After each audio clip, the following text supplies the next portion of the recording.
Sorry, I didn't mean to interrupt your screaming. I'm looking for Asan Motors. You know, Asan Motors? Anybody know where that is? I'm like really lost. I don't have a clue where I don't know. Am I still in Japan? You must want executive building. Right. You are in the wrong place. Okay, where's the right place? One block over. Ooh. Guess who got out of the wrong side of the bed this morning? Hey, he's a nice ribbon. Those are ribbons of shame. I'd wear them on the inside if I was you. Thanks a lot. Hi.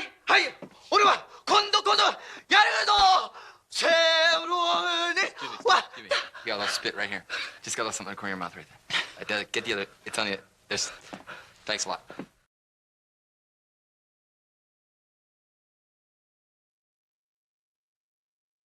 Greetings, fellow earthly human beings. Goy, Gaijin, Kafir, Lawe,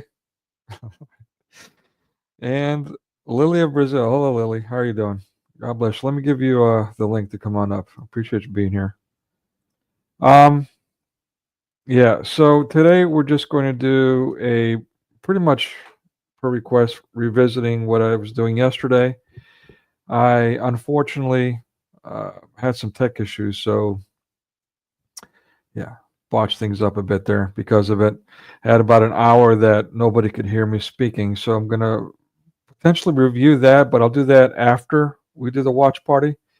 To start off, I'll do a little background, a little presentation, 15 to 30 minutes.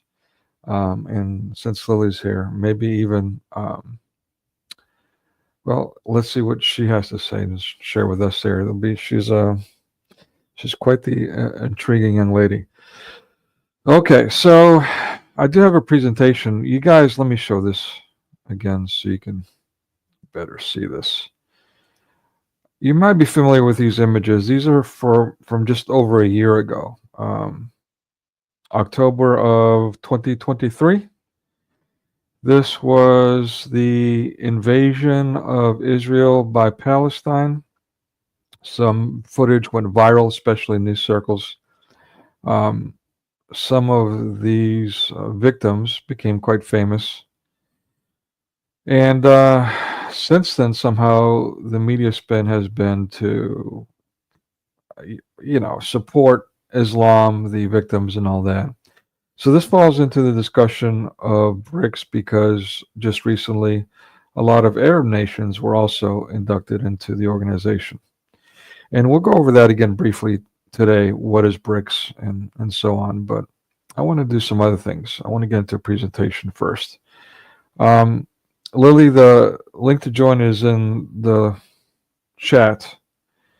All you got to do is click on it. It's a StreamYard, so I'm not sure if you're familiar with it, but it'll bring you backstage whenever you're ready to come on up. I think I'll just go ahead and, so we're not, right, pretty soon, like in about 10 minutes from now, Thaddeus is going live with, who was Adam Sinker, talking about how he got fired. And we talked about that yesterday too. And I've shared other things about that. Let me see, do I have a video on that? No, I do not. At any rate, yeah, he's been on Well, he did his own brief video on it a few days ago, but he was also on, who hosted him? Gosh, I can't even remember. Oh yeah, it was David Wood hosted him. Robert Spence was on there too for a while, and they were talking about that in depth. That one is a good one. I encourage everyone to search that one and watch that one. That's really detailed and really clarifies a lot of the components, all the dynamics and implications of what happened. Basically, CARE got involved because of some libtard employee who was incompetent and got fired because of her competency. But she found out that Thaddeus has the exposing Islam work online and tried to take action against them like libtards do. And they did investigation, internal investigation. His employers did, that is, and at the time found nothing wrong. Around that time, his own boss got fired, and so soon after that, he was actually slated to get into managerial position. But evidently, let's say evidently, or apparently, this libtard got CARE involved. CARE got a journalist involved, and they did a hit piece on Thaddeus. And this NGO fired him because of it, and did so with extreme prejudice, not even allowing him to take his personal belongings. I'm not providing him any documentation of his termination. These are all things that are, I would argue, illegal. I guess maybe in Ohio they're not. I think Thaddeus said it's not technically illegal. I don't know. I don't know if he's consulted a lawyer by that or not. I know for a fact in some states that is illegal. Um, At any rate, so they'll be talking about that again on Adam Seeker's channel. I promised I'd be here today, and so here I am continuing. I'm glad I am. But this is a long discussion that it takes some time.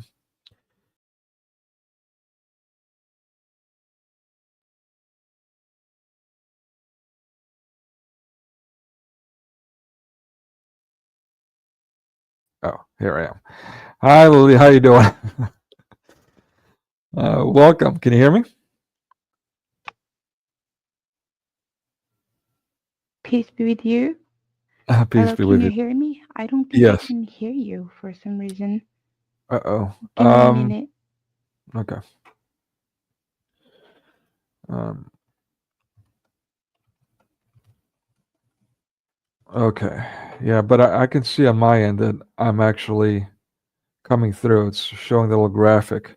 So I'm assuming you guys can hear me. Can you guys hear Lily? Yeah, I have tested on the StreamYard. The sound seems okay. Let me see if I can hear you through YouTube. Okay, yeah, go for it. Oh, I That's see gonna. in the. Can you hear me now? Yes, I can. Hello. Okay, great. Well, welcome, Lily. I'm delighted that you're here. Thank you for being here. Yeah, thanks for having me. Okay, Peace be so with we did. everybody. Yeah, thank you. All right, so we didn't get a chance to chat beforehand, so I'm a little anxious about. I don't want. I hate blindsiding people, so I'm a little anxious about asking you the wrong things. Mm-hmm. So let's start with, well, just what you want to share about yourself. And please, I know I don't have to tell you to be mindful to not accidentally dox yourself. I don't want to be responsible for, God forbid, Sure. something happening. Yeah. Sure. I understand. Well, I go by Lily. I am a Christian from Brazil, and I have gotten into um, apologetics and overall YouTube lives with some brothers and sisters due to the fact that, sadly, for a part of my life, I was married to a Muslim, Wow. and I always say that I'm a very good example of a bad example. I was, um, I came to Christ when I was 9, um, and as I grew older, I let myself, uh, see, let's say, bad examples of Christians, I let that influence my relationship with God, Mm. and that was a very bad thing to do. Put me in a very bad situation that God, in His grace, has gotten me out. But now I try going around just telling people my story, and hopefully, you know, um, somehow let my Brazilian brothers and sisters not fall into the same mistake, um, which is why I come here and there and um, try to tell people of all the bad things I went through, though there were good things. He was not a bad man, but um, because of his religion, he became a bad spouse. And yeah, I go about trying to translate as many videos as I can when I'm not working, to put subtitles in Brazilian Portuguese, and that's that's what I go try and do. And I I don't really remember how I came across your channel, but it was recommended. I started watching, and I found that many of your ideas and perceptions were also mine, and Yeah.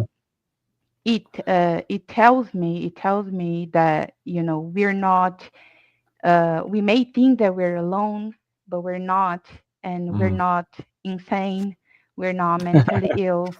Right. um, we're just good at seeing patterns, and then you start seeing, if you're looking for the patterns, then they become ever more visible. And so I don't want my country, or any country, to fall into error because of lack of knowledge, which is, also the verse that you have, but Hosea, right? That people perish for the lack of knowledge, and I uh, happen to perish for a long period of my life because of lack of knowledge about Islam, and that cost me, and I don't want that to happen to other people. So that's why.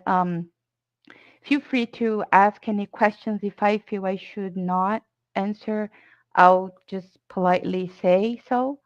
Okay. But otherwise, I'm I'm very blunt and honest.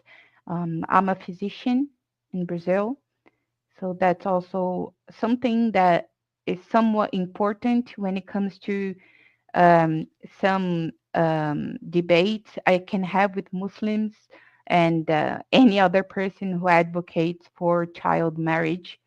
Mm. Um, so that's where my opinion becomes somehow relevant, which is why I disclose that I'm a physician.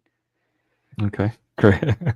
Wow. Okay. I'd want, Mary Harb does, and some others. They talk about the physical aspects of that whole dynamic of the child marriage and all that entails. And yeah, that's definitely stuff that's well, as a physician, you're used to it, but for let's say a layperson, it's a bit, it's a bit overwhelming. It's a bit cringe. Like it's a bit much to take.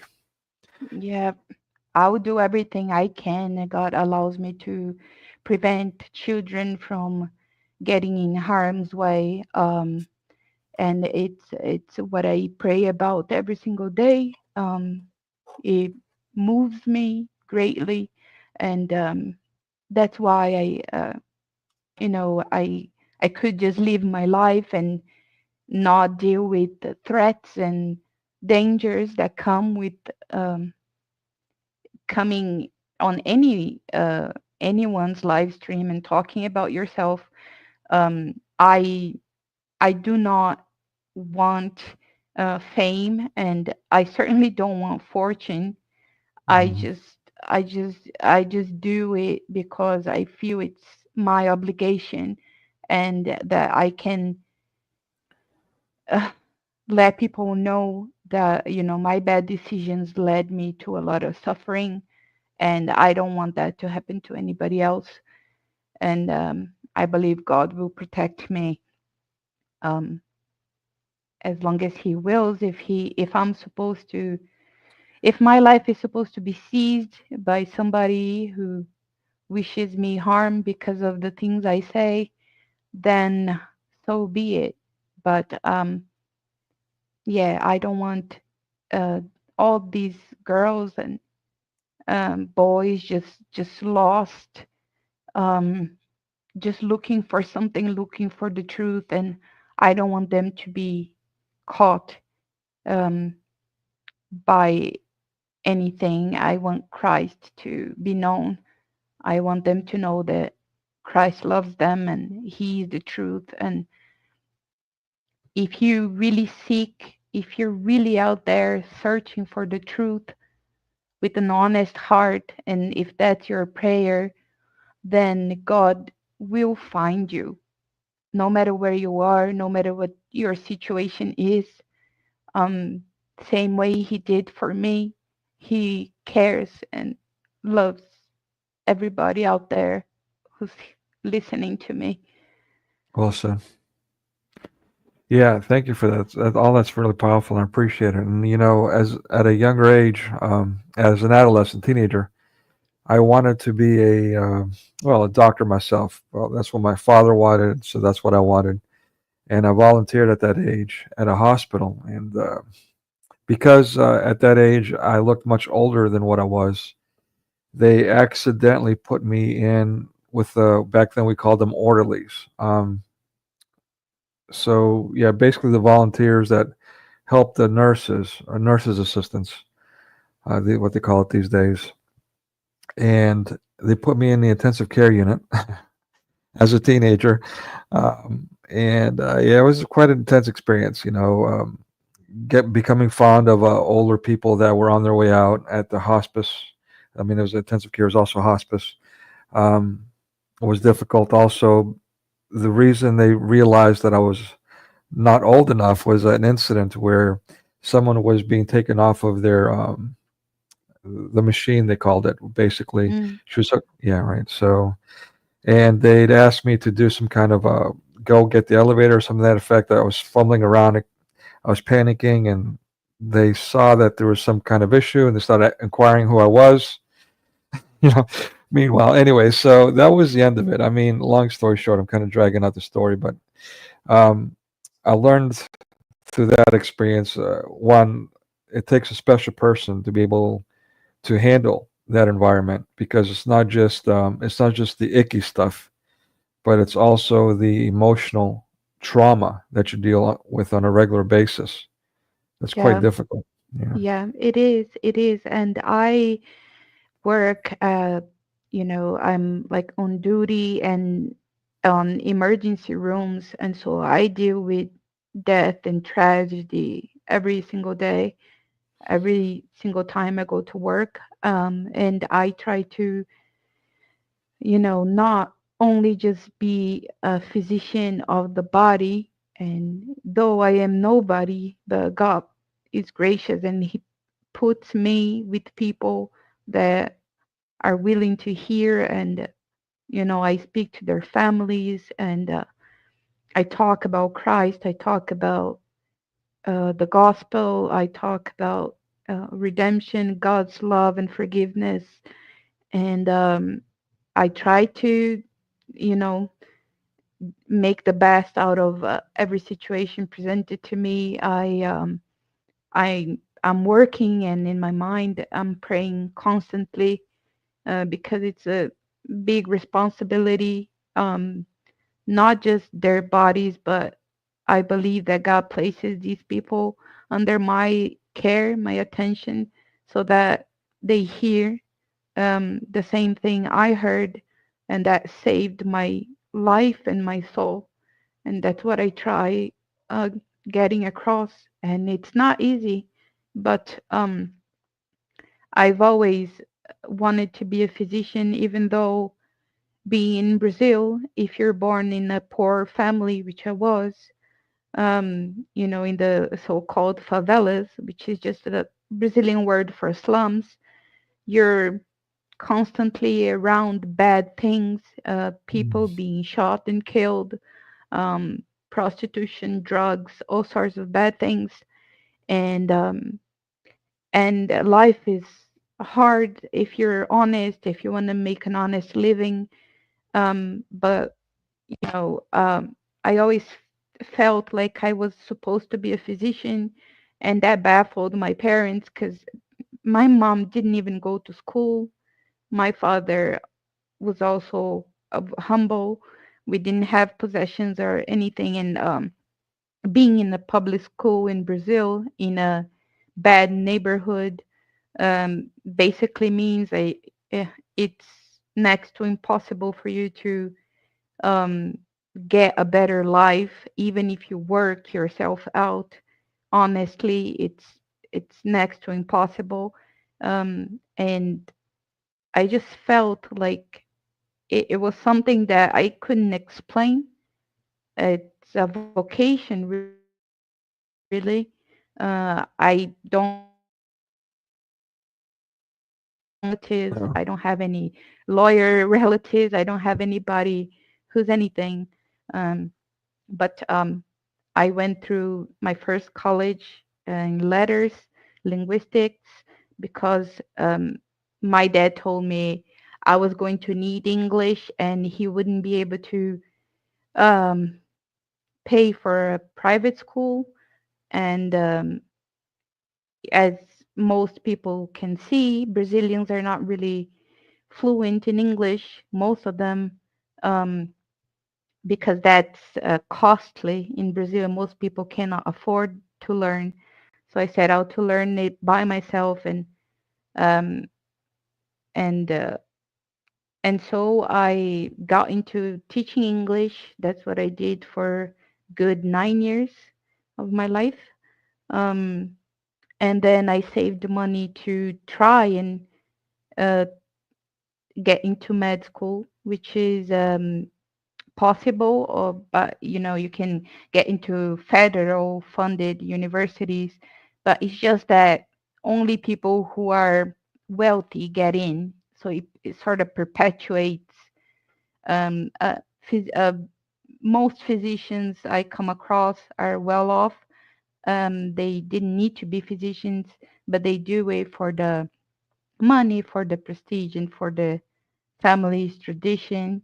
But I was always the oddball um, that didn't know um, what being wealthy was, and never really cared for um, riches and clothes and jewelry or makeup or nothing Mm. like that. I just wanted to be a physician to help others who were like my family, um, so that I could take care of them like I wasn't taken care of. Um, I could never go to physicians growing up, so I took it as you know a huge blessing, but also a mission.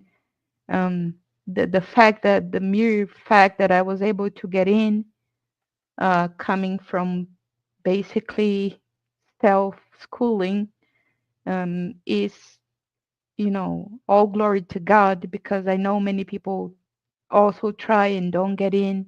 So it's nothing in me. It's just God had that for me, and it's why I feel very responsible um, about about my profession and about informing people and helping however I can. Okay. Yeah, that's quite a story. That's well, there's a lot I want to ask. Um, Sure. Ooh, okay, so I know you said you have limited time, and these things tend to, when you're having fun, time flies. So, yeah, I'm not sure where to start, to be honest with you. There's some things I wanted to ask you concerning BRICS, or in essence, what I'd be asking is the Brazilian culture, Hmm. um, namely some things that I'm not familiar with regarding. Okay, so I had a Brazilian friend not too long ago who was telling me about these things about essentially Catholicism and how there's some kind of Mm-hmm. yeah, African pagan Mm-hmm. Mm-hmm. influence. Okay. Okay. Right. Yeah, I can tell you about that definitely. So, yeah, historically, we were colonized by the Portuguese, and they brought Catholicism, m- more specifically, the Jesuits. Hmm. They came and they brought the Christian tradition to Brazil, which I'm very thankful for. But over time, um, it became it went to bed with politics, Mm, and now most Catholics, at least the biggest, the most famous Catholics, they're involved in politics. There's a thing called liberation theology, well, which okay. was something brought by French Catholics, um, and it sort of morphed into this basically woke Catholicism, basically. Um, and they're highly politicized. Um, Mm, they contribute for the uh, perpetuation of, um, most people wouldn't say Brazil is a communist country, but it is. And they've been using the church and the Protestants and the Catholics. I'm not going to just diss on the Catholics only. right. Um, I was when I went to church the first time, and when I uh, heard the gospel, it was in the Baptist church. Um, and it's odd how the Baptists, mostly the Baptists, they're a bit more sober in terms of not involving themselves in politics too much. But then that's also a problem, because we do need Christians to be involved in politics so that we're able to do something for our country. Um, and yes, there's a saying amongst Brazilians that ideologies are born in Europe. Whenever you have a good life, you you start having idle time, and then you start thinking about nonsense of whether a female is a female or not. And then, like a Marxism, like every ideology that is born somewhere where people have a good life, and then after they get old, they retire and come live in Brazil, where they stay forever. And it's a sad thing to say, but it's true. So we had many African immigrants who uh, took a bit of Christianity and mixed it with voodoo, black magic, um, spirit. We call it spiritismo, which is just like a Allan Kardec sort of spirituality, and it's a mess right now. Um, Mm, Brazil has always suffered a lack of identity, because we received we receive immigrants from all over the world during wars. They flee to Brazil, and then Brazilian people are very heartwarming. They want to help, and that's also to our detriment. We, accepted historically all sorts of evils, and it doesn't help that we're also, South America is the drug lab of the world. um, mm, and we have basically a communist narco state, um, where they're not even trying to hide it anymore. The politicians, they go to an assembly called Foro de São Paulo, where they state their agendas. What are the agendas that they're going to push over the whatever amount of years? Um, and if there's a very good Brazilian Catholic philosopher. He's already passed, but he's very good. His name is Olavo de Carvalho. I will type the name Thanks. in the chat if anybody wants to see it. um, and he talks about all those things. A very sober person. Um, and it's good that Brazilian people are, because of the internet, we're now able to get more in contact with the rest of the world, because the media is completely biased. Hmm. Um, and now we have the chance to see the world for what it is, and many Brazilians are waking up to many things. There's just a lot to catch up, but hopefully, I pray that they will eventually uh, see that Brazil is a peculiar country. If it always felt to me as though there's this manufactured barrier that keeps us at bay, while at the same time, all with their NGOs, um, they have their interests, and for a good reason, because Brazil has a lot of natural wealth going on. And so they see a lot of potential by exploiting our lands. Hmm. But then they keep us dumb. They keep us out, um, and ignorant, and that's what contributes for um, the bad things that people hear about Brazil, that get out there. Like, everybody's just out there living carnival whole year, just walking around Right. naked, doing whatever they want to do, like animals. That's not the case. It's just what gets out, because it's the powers that be have interest in um, keeping us in this situation, and having people think that there's nothing here worth anything, and that people are bad and evil, and no, that's not true. We have many Christians who want to live honest, God-fearing lives, and all we face every day is just obstacles from every direction.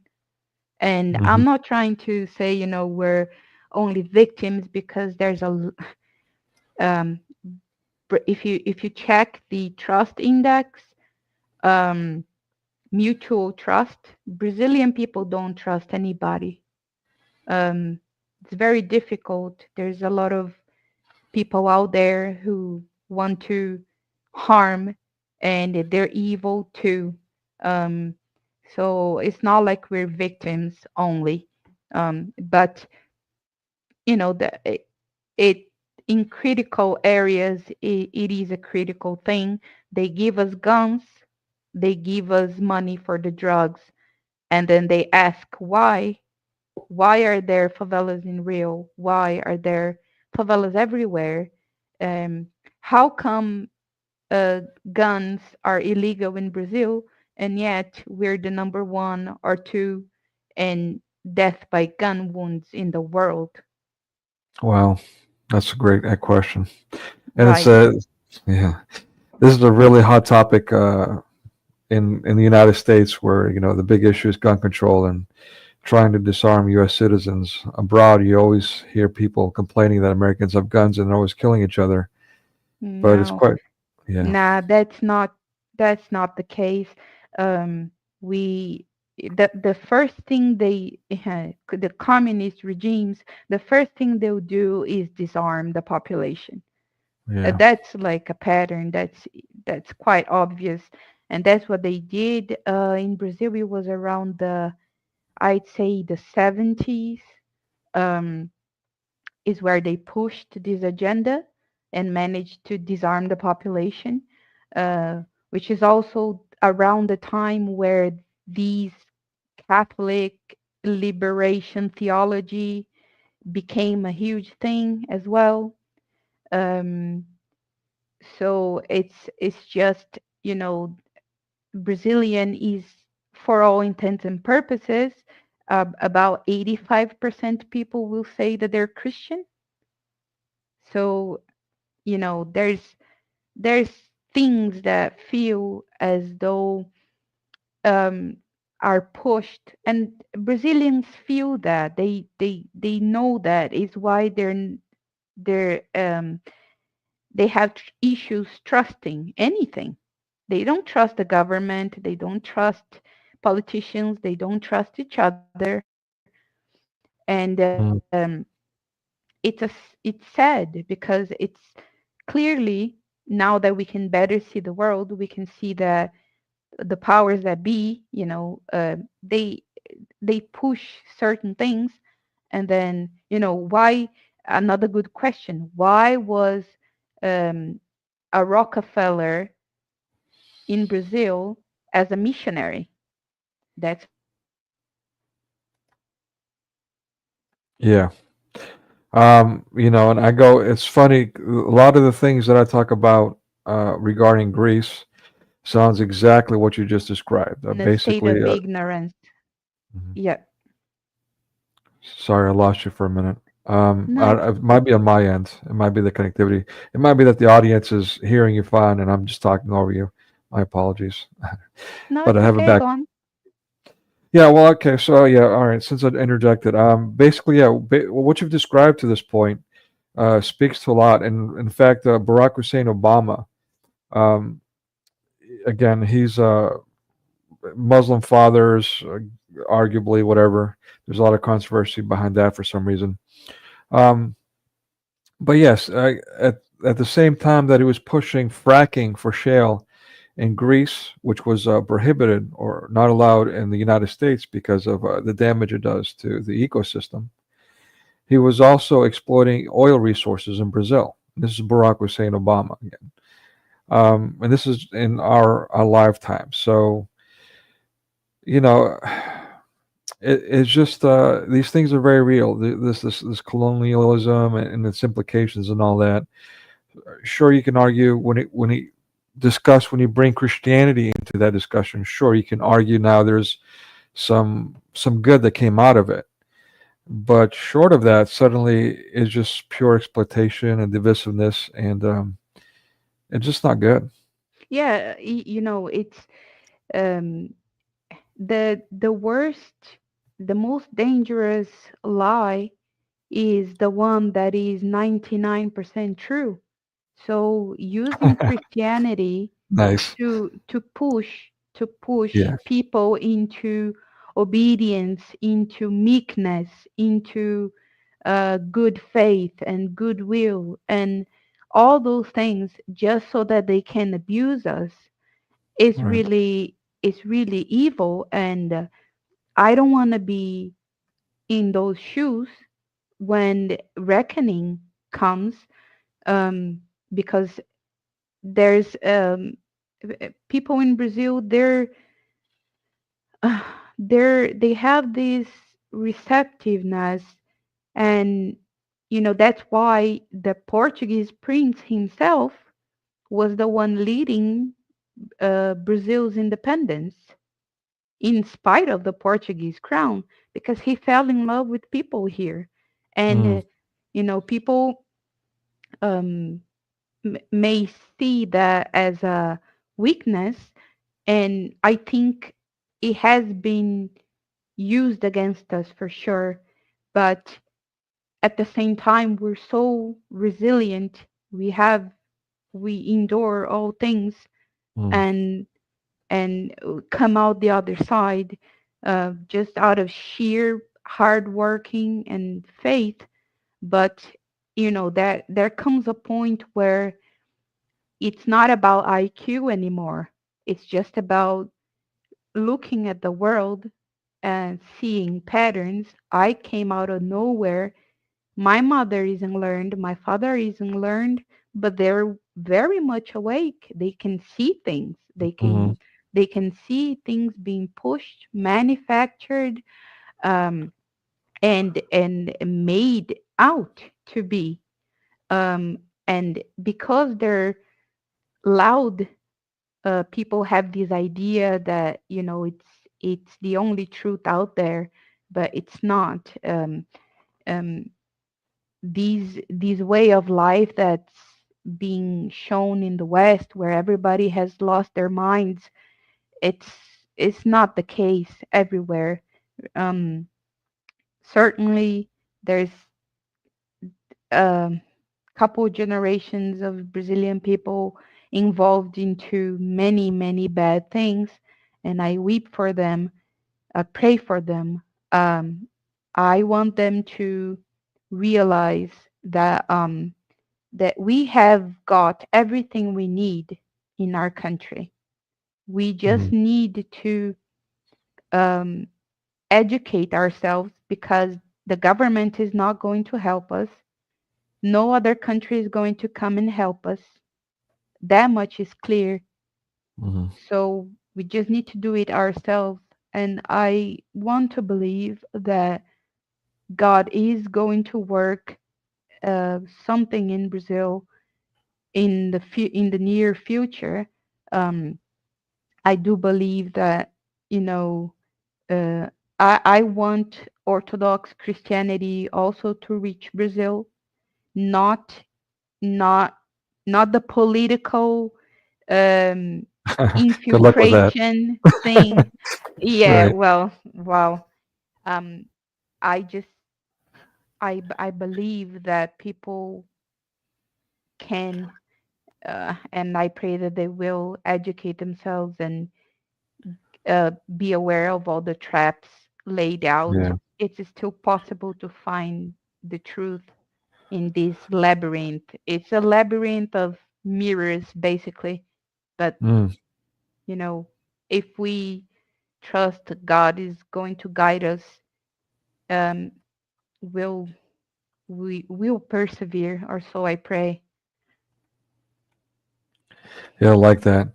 It's a labyrinth of mirrors. That's brilliant.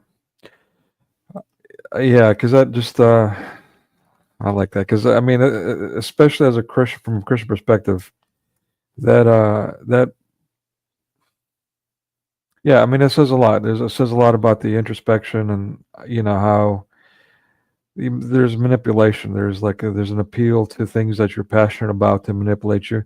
And you mentioned earlier, Christians, Christianity, um, being exploited, or this is how I understood it anyway, being exploited for the sake of colonialization to take over people. We see that throughout history. And you mentioned Hmm. earlier the that liberal Catholic movement of the Hmm. 20th century. Yeah. So that was, again, a 20th century, mid 20th century from what I just saw. This is the first time I heard of it. Thanks for bringing that to our attention. But it's not only something that's historical, it's something that's quite common where people that are all too willing to help others are being exploited. I mean, that's one reason, at least in the United States, and it seems like it's true in other countries, that teachers are paid so little because so many people are willing to be teachers. So, Yeah, um, that's true. Yeah, and yeah, it's at this point, it doesn't really matter the denomination of Christian that you may be. just just try to see through the theater. It's a theater. um Many times you can see both sides being funded by this one origin. Like, so they're playing us. It doesn't matter what you're talking about. You can be talking about right or left. You can talk about uh, heterosexuals and homosexuals. It can talk about men and women. It doesn't matter. It's a Mm. classical pin people against each other, make them focus on what they have different instead of what they have in common, disarm them, disinform them, keep them ignorant, keep them distracted with all of these battles that really, at the end of the day, do not matter, because when you get home, what you want is your family was not murdered, nobody was harmed, you have food, and you have peace. And they the powers that be profit from conflict and division and all that. And so, you talk about a lot about Hollywood. I stopped watching movies when I was, what, maybe 12, because Wow. I saw something. I saw a pattern, and I saw that they want to influence people to think a certain way, and it's on for their detriment that they're influenced by thinking this way. And um, and so, yeah, I started doing research on all sorts of things by myself before the word conspiracy was a thing, before Right. A before, fad, yeah. yeah, all that. And oh my goodness, are you really surprised that the CIA influences elections in other Mm. countries? Are you really surprised that the FBI is filled with people who work against the people they claim to serve? Is it really a surprise that the CIA uses missionaries? Is it really, we're Christians, we're called to be sober. We're called to be, yes, harmless as doves, but witty, crafty as snakes. So we're supposed to see things coming when we're being played. Hmm. And that's just, um, it's something that needs to happen at an individual level before it becomes a bigger thing. You know, I've been called so many things throughout my life, from leftist slurs to right wing slurs, um, conspiracy theorist.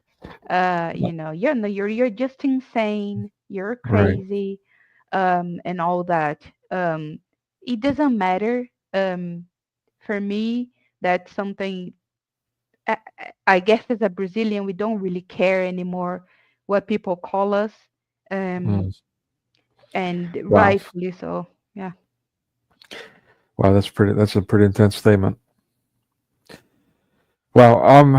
You know, yeah, for me, you sound really brilliant. I mean, if you're realizing at that age, at age 12, that's really when I'm getting into it. I'm like now reading all these Marvel comics and things and just really investing myself into media at that age, give or take. So at that age, you're like, wow, this stuff is really toxic. Let me walk away from it.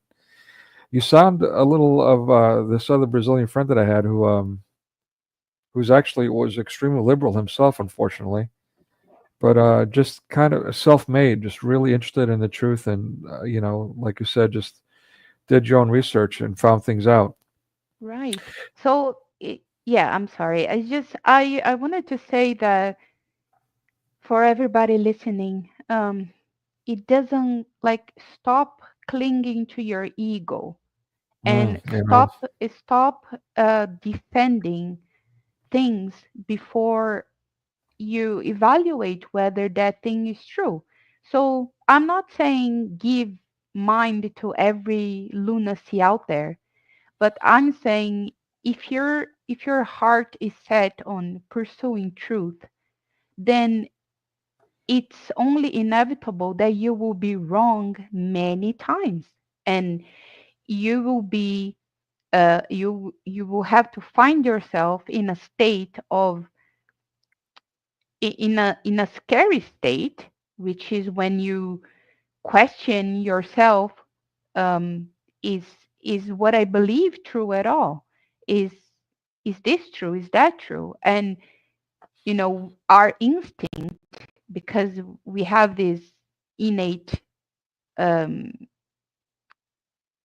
instinct of protecting ourselves, we go, no, no, no, no, but this is not it, that's not it, that's a lie. Well, have you heard first? Have you read first? Maybe that person is right. And if the person's right, it will be good for you to learn from that person. And so that's a good stance to have overall. And I find that, I when I was younger, I was a bit more left leaning, um, because I saw the rich and powerful. I felt that they were against me, and my life was very difficult on account of having I'm sorry, no laughing. Yeah, money, right? But yeah, but then I grew up and figured out, well, it may be the case that the powerful pin us against each other. But I started seeing that the problem is not the person who worked hard and got money and was successful. The right. problem is what the person does with what they have. And Amen. that's just a rule for everybody. It doesn't matter if you're rich or poor, you will be asked on the account of what you know and on the account of what you have. You will not be asked about something you never had. How could you? But now I'm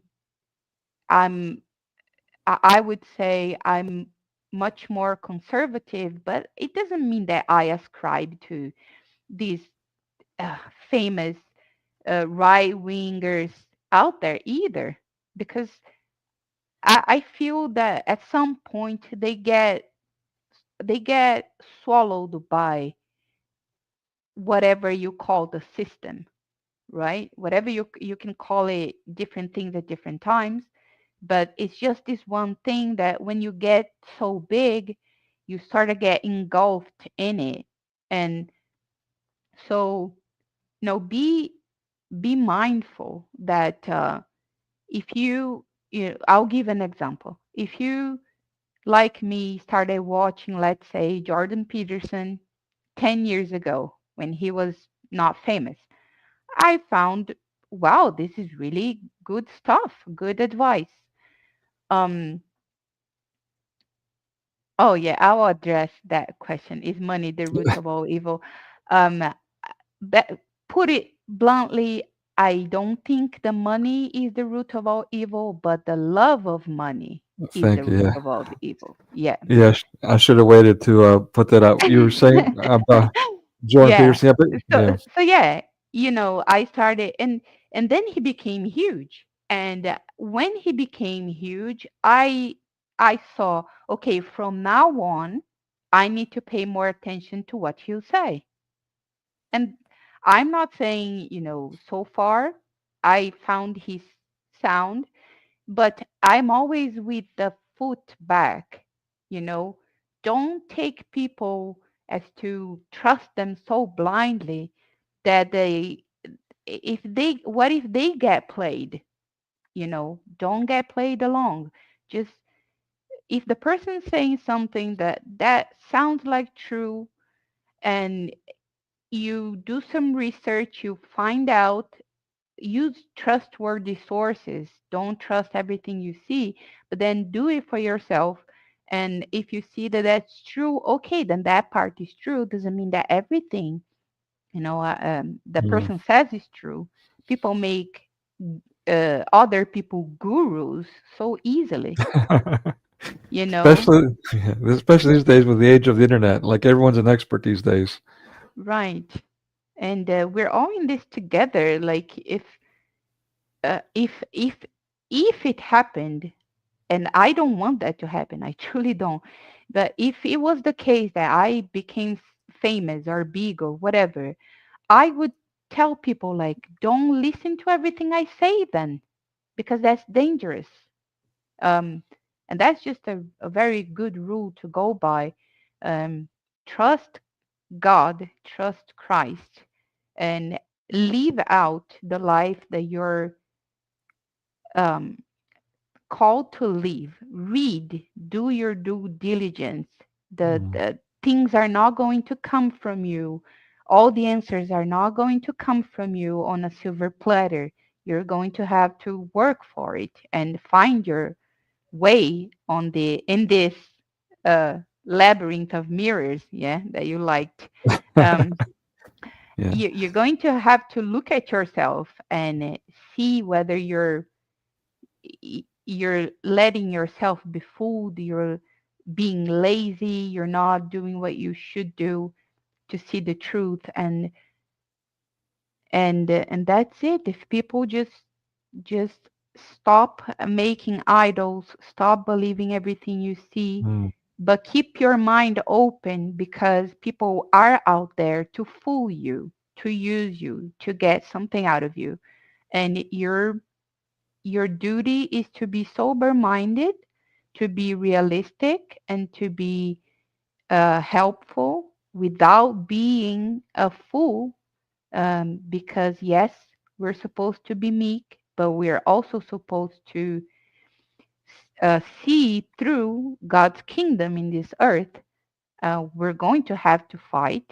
Uh, and we're fighting not even just against flesh and blood, we're fighting greater powers, spiritual powers.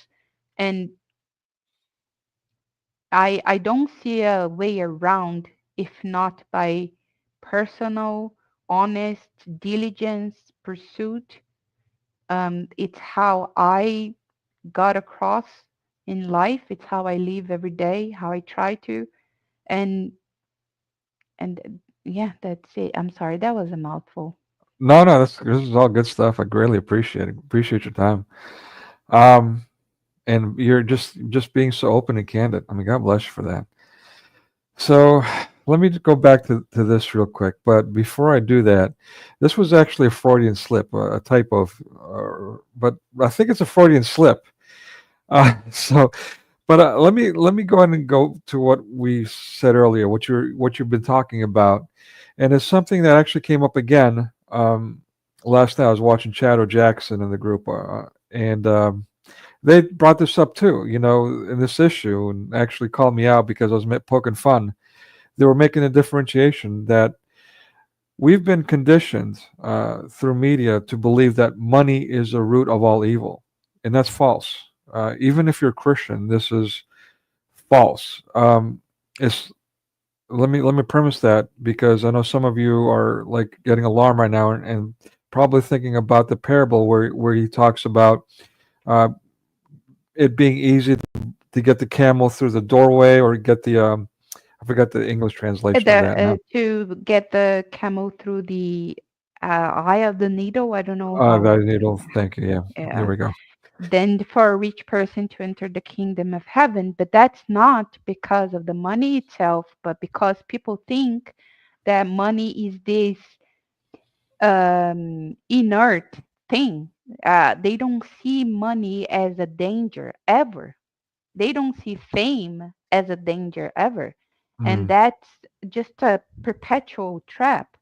I'm not saying that Christians should not strive for getting money or power. I'm not saying that. What I am saying is do it for the good reason, because otherwise you'll be consumed by what you wish.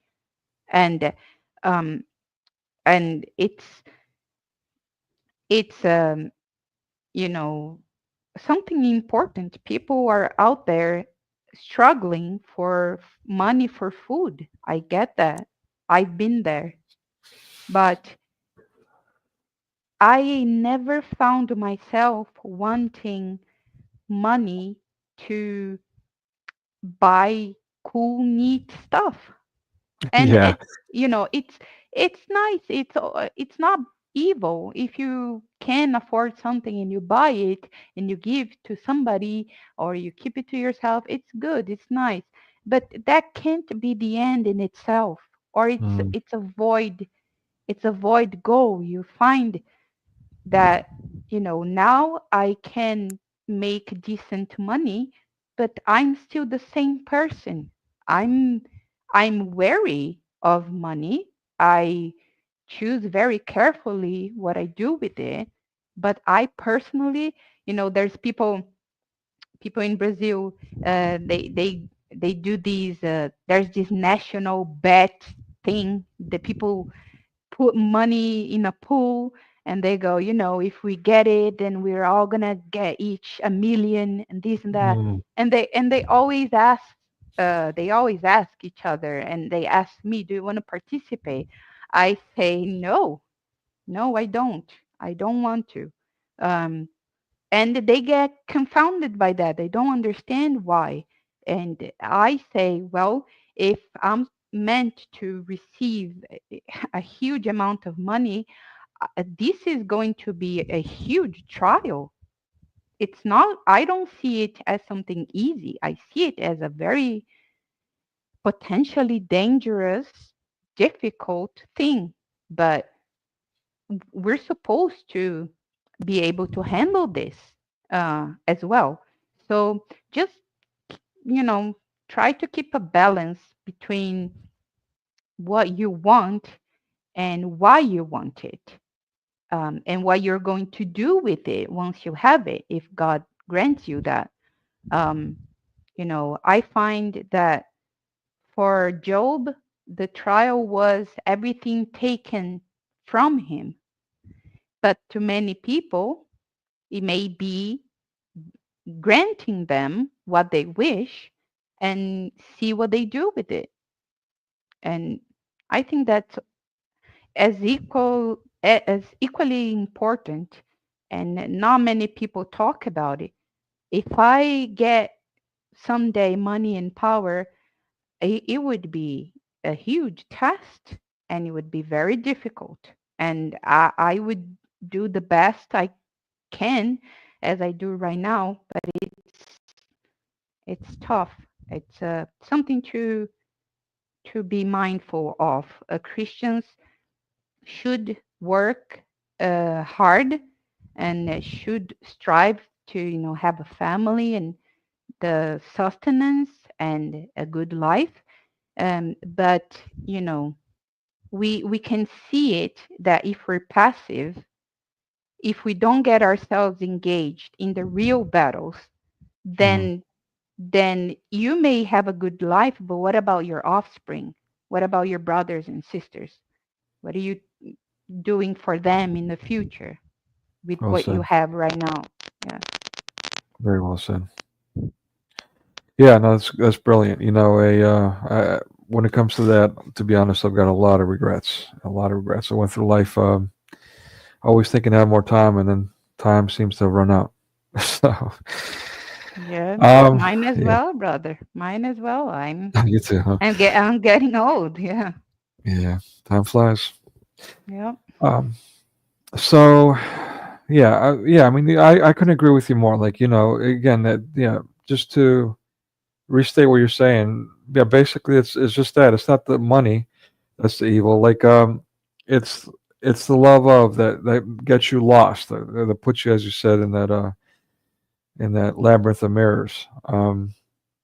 And who was it? The WEF character. I don't keep up. I'm not a fan of these people, but the one who said, "You will have nothing and be happy. You'll own Be nothing and be happy. happy." Mhm. Yeah. Yeah. Yeah, and so this is actually, this might be a struggle for some Christians. Like, okay, well, that actually sounds like a Christian ideal because I'm supposed to be, poverty stricken and all that. But that's not exactly it. That's not exactly what God's telling us. From what I understand, He's telling us, Yeah. exactly these things. It's the Yes. love of the world and the money that Mm-hmm. corrupts us. And as you Mm-hmm. pointed out, the fame or sitting in high places seeking praise that corrupts us, that blows up the ego, which is destructive all around. So Yeah. this is the problem.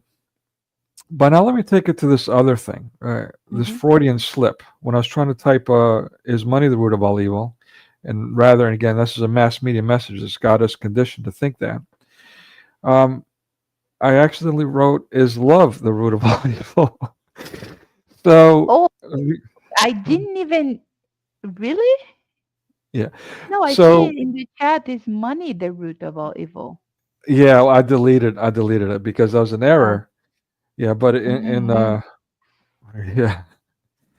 But it's kind of funny because this is another thing, as you mentioned earlier, the divisiveness, the dichotomies, and one of the big ones these days is man versus woman, which is Hmm. insane, right? It is It's insane. yeah, it's absolutely against creation all around, and I think it's by design. But I believe we're made to believe that love is evil for Yeah, that reason. because yeah. So people have gotten into this idea that that people are out to get things and Mm. not give things.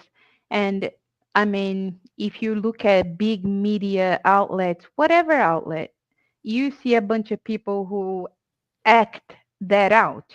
So you have this perception. And if you're not sober and grounded, you may have this approach to relationships that makes you a a, a backstabber, basically. Because see, All right. if you're not trustworthy yourself, Mm. then it's impossible that you will trust anybody else, because you're your own best example. Now, I have a hard time trusting, sure, but I know I am trustworthy. So it begs the question, some people out there are also trustworthy.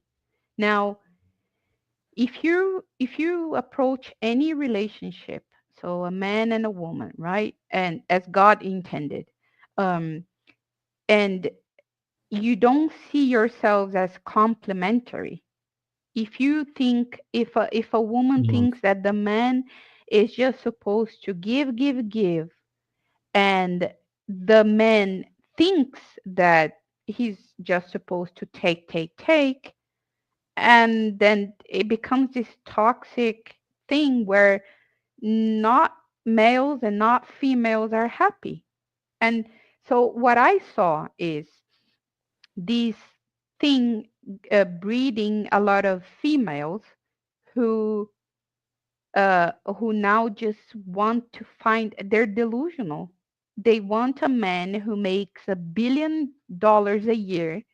uh, he needs to be 6 foot tall. He needs to be this and that, this and that.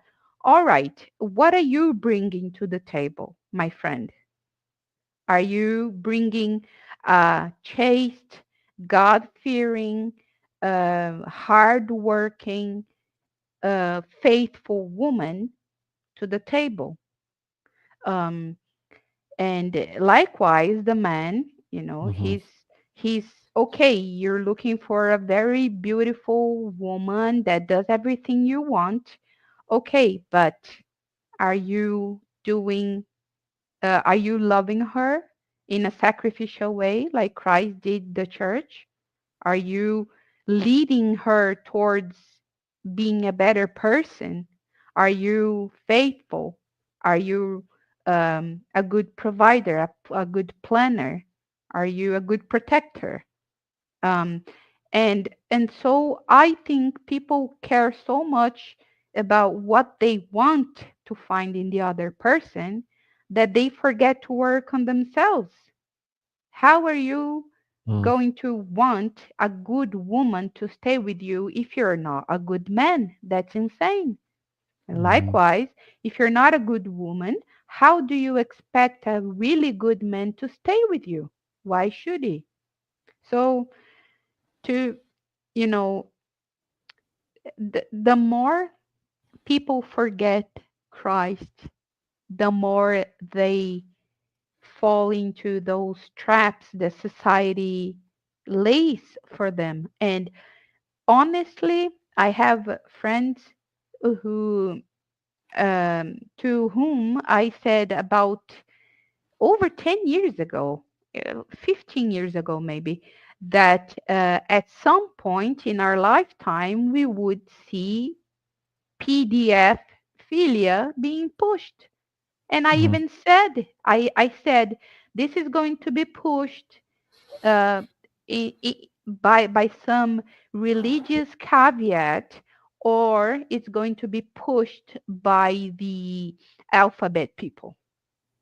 And I Mm. was right. And it's not like I'm, oh my goodness, how could you know that? Well, all you need is look and pay attention. These things announce themselves e- decades before. Yes. And these experiments that people do are successful because people soften their minds to these ideas first. So I was so bashed back when I said no, you cannot call a union between two people of the same sex marriage. And people were they were saying, "Oh, but it is just a word." No, it's not just a word. Nothing is ever just a word because we use words to think. If they change the words, they change what you think and how you think. So nothing is ever just a word. I'm very careful with words. So if you want to call it a civil union, all right. Civil union it is, but do not call it marriage. And Mm. and and so on with all those things, like be mindful of words. People make new words and they adopt new terms as like it's fine. It's not. Be careful about words. Learn your own language and make sure that you're not played because of the language that they use. It's just another way. It started with Hegel so many Mm. years ago. Um, But Hegel and now Marx, and then Gramsci, and and now Ch- we have, yeah, Chomsky, the anything you Gramsci, say is okay. Chomsky, yeah. I remember Chomsky, yeah. He was a Yeah. very smart man, but yeah, he intended to. I got into Chomsky because I was studying linguistics, Mhm. and yeah, I saw the importance of words, and that's when I started being really picky about words I use and not use, and yeah, I think people should be very careful about their words. Um, Mhm. Well, Chomsky he's the poster boy of modern communist movements and linguistics mhm, mhm. because they say, yeah, he argues that as long as society is using some kind of term or construct, then it's now acceptable. It's part of language.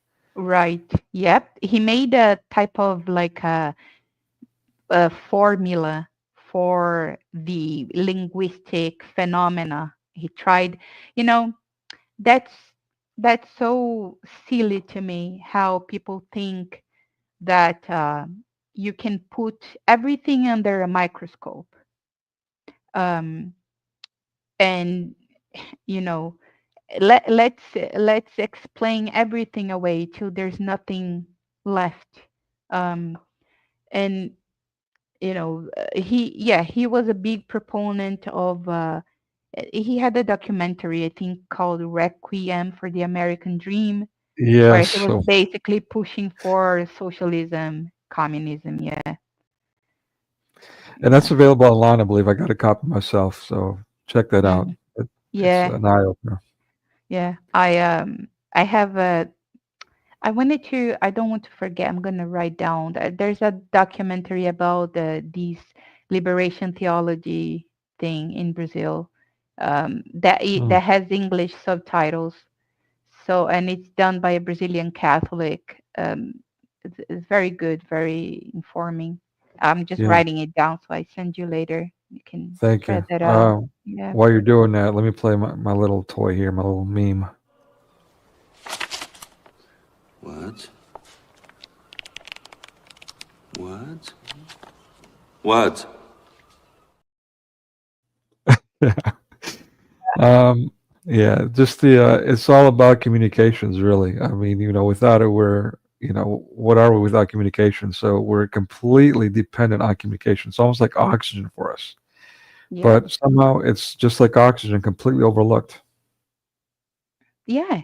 And this astounds me always.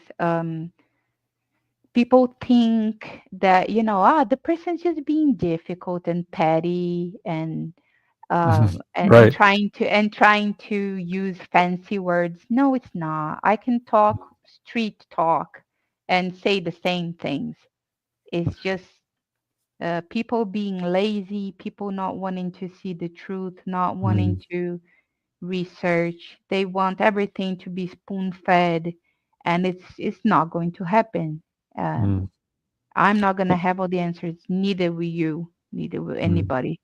Well said. Fair enough. Yeah, and scared. Let me throw not just lazy, but scared. Like there's a fear that's been put in us to be submissive to whatever they push on us. Well, I'm not a fan of going without a fight. I will, yeah. You see that? If anyone's going to take me, if it's going to be, I don't care if it's going to be the Jews, if it's going to be the Muslims, it's going to be the communists or the Nazis, whoever is coming for me, I'm putting up a fight and I see them. I see right through them and I see through Hollywood, I see through everything. Mm, And because I went after and I wanted to know the truth and I didn't care about people calling me things like crazy and yeah. paranoid, but whatnot, mentally ill, whatnot. Um, Yeah, yeah. I don't know about you, but isn't it interesting for me? It's quite interesting that the people that call me crazy are literally clinically crazy themselves, clinically crazy, but they call me crazy. So I don't know how to take that. Okay, well they're crazy, so maybe they see something, or they're crazy, so they think anything not crazy is crazy. I don't know. Yeah, I've had people call me like she must be schizophrenic, or she Right, must be this and that, mentally ill. Okay, well, because I see patterns, really, right. and people are going to try and say that you're bad because oh, stereotypes are evil, and no, they're not always evil, and they're not always a lie either.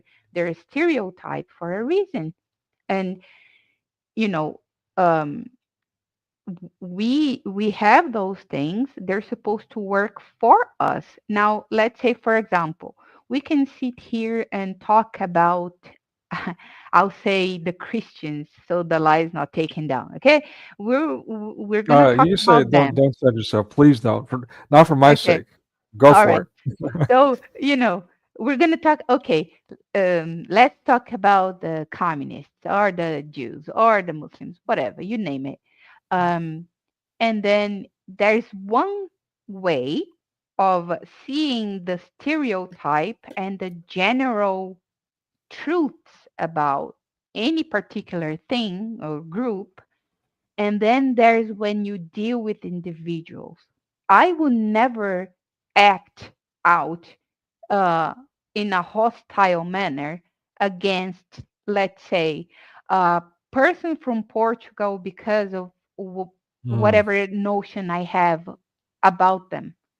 I can have opinions about them. I can have stereotypes about them, and most of them are bound to be true if I'm a mm, truthful person. That doesn't mean that I'll treat every individual like that. So if people are racist, if people are anti whatever, um, that's their fault. It doesn't mean that Mm, other people denouncing things they see are all that way, you know, prejudice, bigots, or whatnot. Um, and as a Brazilian person, I have zero concern, when it comes to talking about Black people, white people, or Jews, or Muslims, or Christians, or anybody. It doesn't matter. If it's mhm, if it's true, and let's see if it's true, then no matter how you feel about it, that much is true. And if the person behaves towards you in particular in a nasty way, in a bad way, in an unjust way, unfair way, then, you also have the choice of not taking it. Just ignore it. Live with it. We're not, we would be fools to try and exterminate any opposition, anybody criticizing anybody. Um, Imagine if people start saying a bunch of things about Brazilian people. I'll agree with them for many things, and it's true. But for the mm. things that are not true, if they direct towards me, I'll simply say, well, that's not about me. And off I go. People need to grow up Yeah. a little bit and learn how Yeah. to take criticisms without being so concerned about being offended all the time and stopping Mm, dialogue. And people profit from this uh, way of dealing with the world. I grew up in a world where it was totally fine for you to say what you wanted to say, mock your friends, be mocked, um, say what you want to say, and have whatever they want to say said at you, and you live with it and you deal with it, and you're fine. You know, People are so they have such a big ego, and at the same time such a mm. fragile ego that Yeah. it's it's weird to me.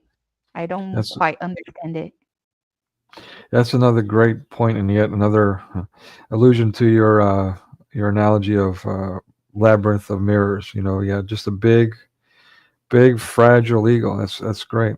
That's Yeah, like what's the point? It's so fragile. Then why like it work on take criticisms, learn from it, grow from them, and engage with people who disagree and fight the good fight. Be brave. Um, mm, don't be a coward. yeah. Be brave and let the truth be the truth, man. Yeah, I struggle with that on a regular. Like, I even have people here. I've gone to other people's channels, and when it comes to certain things like Christian bashing, of course, that's my mission here. Is again to expose mass media messaging, specifically how it's undermined Christianity and society by extension. So when I see people doing that, especially others being Christians and then do that, it just it affects me very deeply, to say the least. Yeah. I'm literally I've been putting my life on the line. God, forgive me for being vain, but this is the truth. I've been putting my life on the line combating this. So when that stuff comes from other Christians and not from mass media, which I consider evil, it's hard for me to, I don't know, at first, often I get, well, let's say dumbfounded, blindsided. So I'm kind of literally going shocked. Like, did that just happen? And then I get into this panic mode. Like, how do I respond now? Because I'm mindful that other people are watching, and I don't want other people to see two Christians Hmm. theologically fighting. You know. Yeah. No, I agree. You know, I think that what people like Bob is doing is good. Yeah, he's great Um, at this. Yeah. right? So we need to unite as Christians and build our own Christian identity. And in that, we're bound to um, not see eye to eye on everything, Hmm. but the alternative is worse. So work whatever argument you have. I agree. It should not be. It's not good that people go off debating everything Hmm. on public. Um, so I don't like Christian bashing either, Yeah. even though I would have a lot of things to say about a whole lot of things when it comes Yes. to Christianity in Brazil, but you will not see me bashing any particular group or denomination because I'd rather they were Christian. It doesn't matter what denomination, than otherwise. And Right. from that, we can build up and we can have better conversations once Christians are ready. And they would be ready if they focused on building an identity as a Christian on Yes. things, core values that we all share, and work from there and stop being caught in the things. I'm not an ecumenist, okay? Don't get me wrong, but Yeah. I'm not. Um, I don't think that it's good to just bashing the Protestants, bashing the Catholics, bashing the Orthodox. That doesn't work. Well, we should be building our identity as a Christian people first, and then we can work those things amongst ourselves. Right. Uh, going from the shared core values that we have Hmm. instead of trying to eat from the edges, you know, um, destroy the things we have different from each other. No, let's work together first, and then after we fight secular liberalism together, after we fight the Islamic invasion of the West, after we fight communism off, those Hmm. things, social experiments and manipulation in the media, and all of those things, then we can sit and talk about the filioque, you know? Yeah. Well said. Perfect. Yeah. You're awesome. By me. And I completely, it might surprise you because this past month or two, I've been wagging my own tongue, in response, trying to address certain things, and I'm not doing it in the spirit of, uh, just tearing others down. Specifically, I've been targeting Protestants, and the reason for that is the circles I've been working with these past 3 years, give or take. They're all Protestant, but I just recently had an experience with what I considered what became a good friend, um, and he just kind of let's say that opened my eyes because I was already aware of these things, but I was willing to make excuses for it and ignore these things. But basically, he just kind of pushed me over the edge. It's kind of like a et tu brute moment kind of thing for me.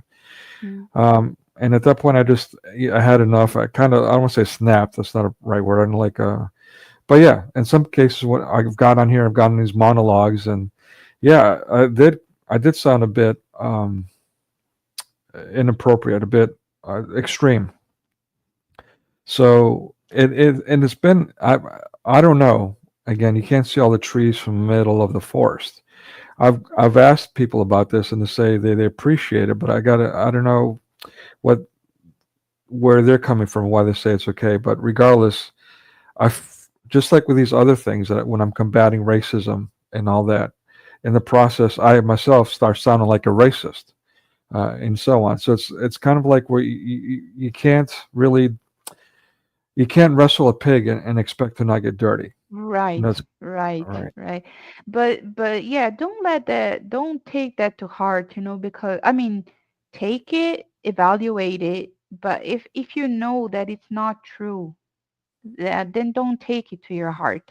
People are Mm, going to say things, and if they can't say, if you don't give them a reason, they'll find another. Yeah. Those people are going to talk, and Well, I that's I'm true. I'm so used. I don't care anymore how I'm going to sound. Um, Okay. That's I feel that's what actually what I'm concerned about. That's the point that I got to where I just don't care anymore. And I just thought, well, it's not that I still had a filter because I mean, for example, if I actually wanted to attack Protestantism, whew, boy, could I say some things. I'm not trying to do that. I'm yeah, just trying to address the issues and trying to get them to stop their Christian bashing. But yeah, it just comes off wrong. I feel yeah, like. yeah. I get it. Like there are certain, like sometimes we get into the fight, but it's more like a I would take a defensive stance. And if somebody wants me to give my opinion, I'll give it. But um I'm not gonna get caught into battles um that I think for now are not productive.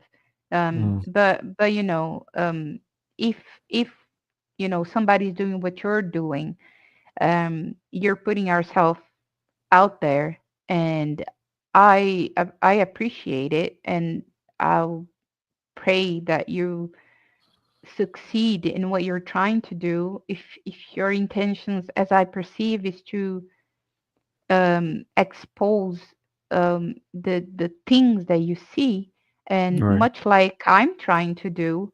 And if people are going to, I mean, can they really call a Latina woman racist? Because two can play that Nice. game.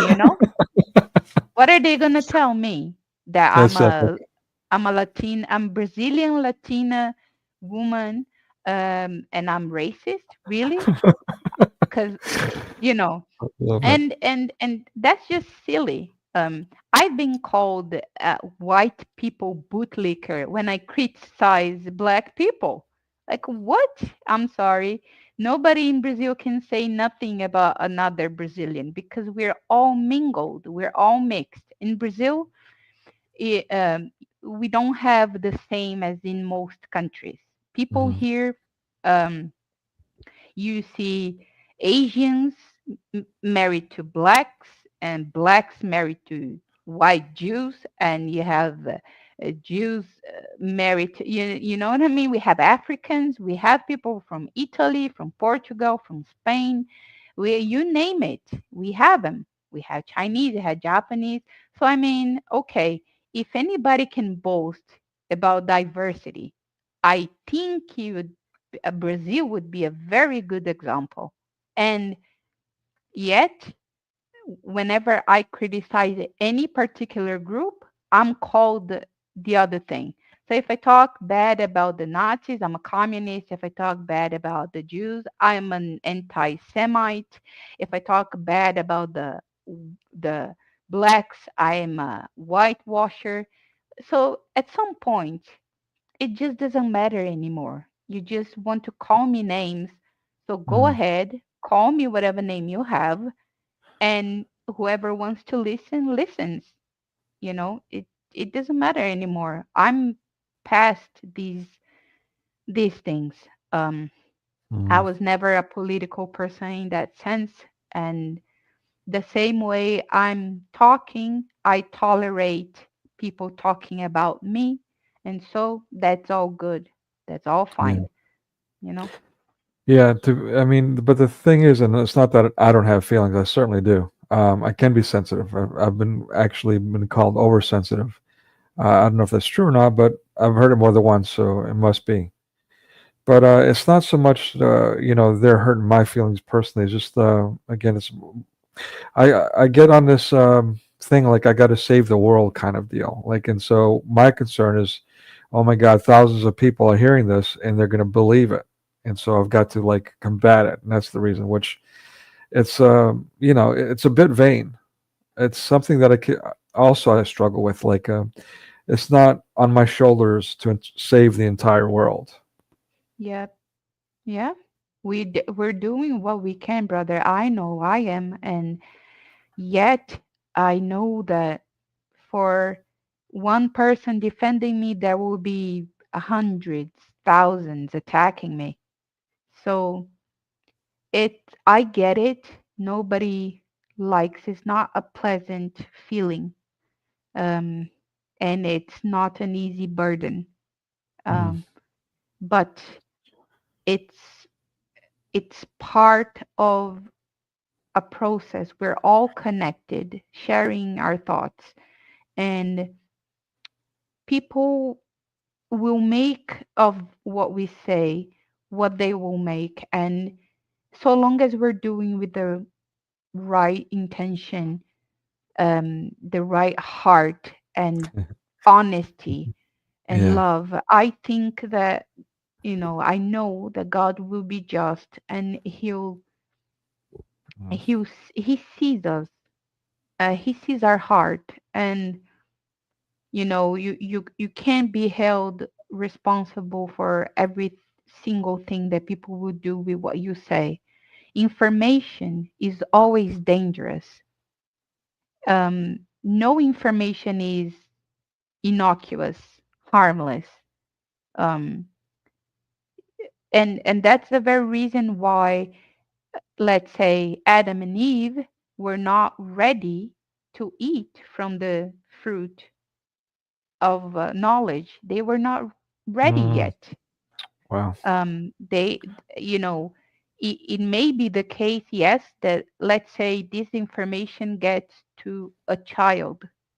It is potentially harmful for them, yes, but we have to do something. We have to do what we can, and then what we cannot, we pray about it. God, please do not let this information cause harm to an innocent person. And we have to trust at some point that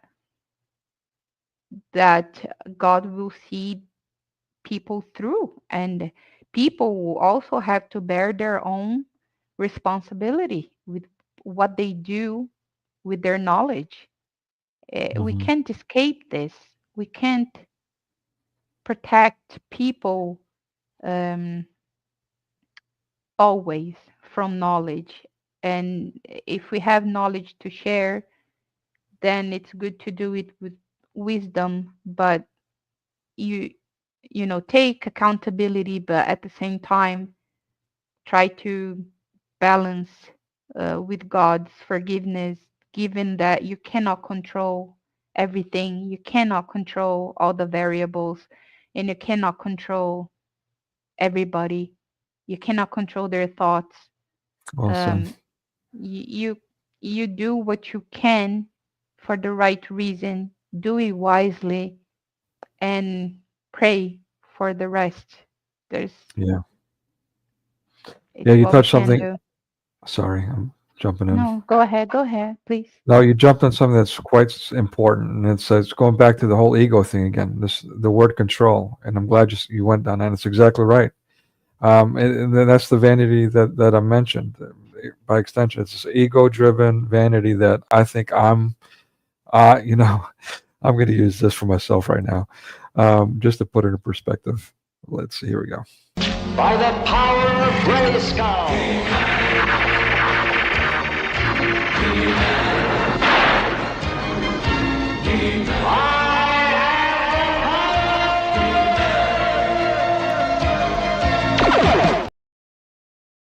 Right. So it's not necessarily that I've got the power and I'm going to save all the world. I've got to slow my roll and mind myself. No, don't get me wrong. I yes, you should you should learn as much as you can from this, but it's good that you have the ambition, let's say, of The drive. getting. Yeah, I mean, we need something, right? You need a motivation. Everybody Mm, needs a motivation.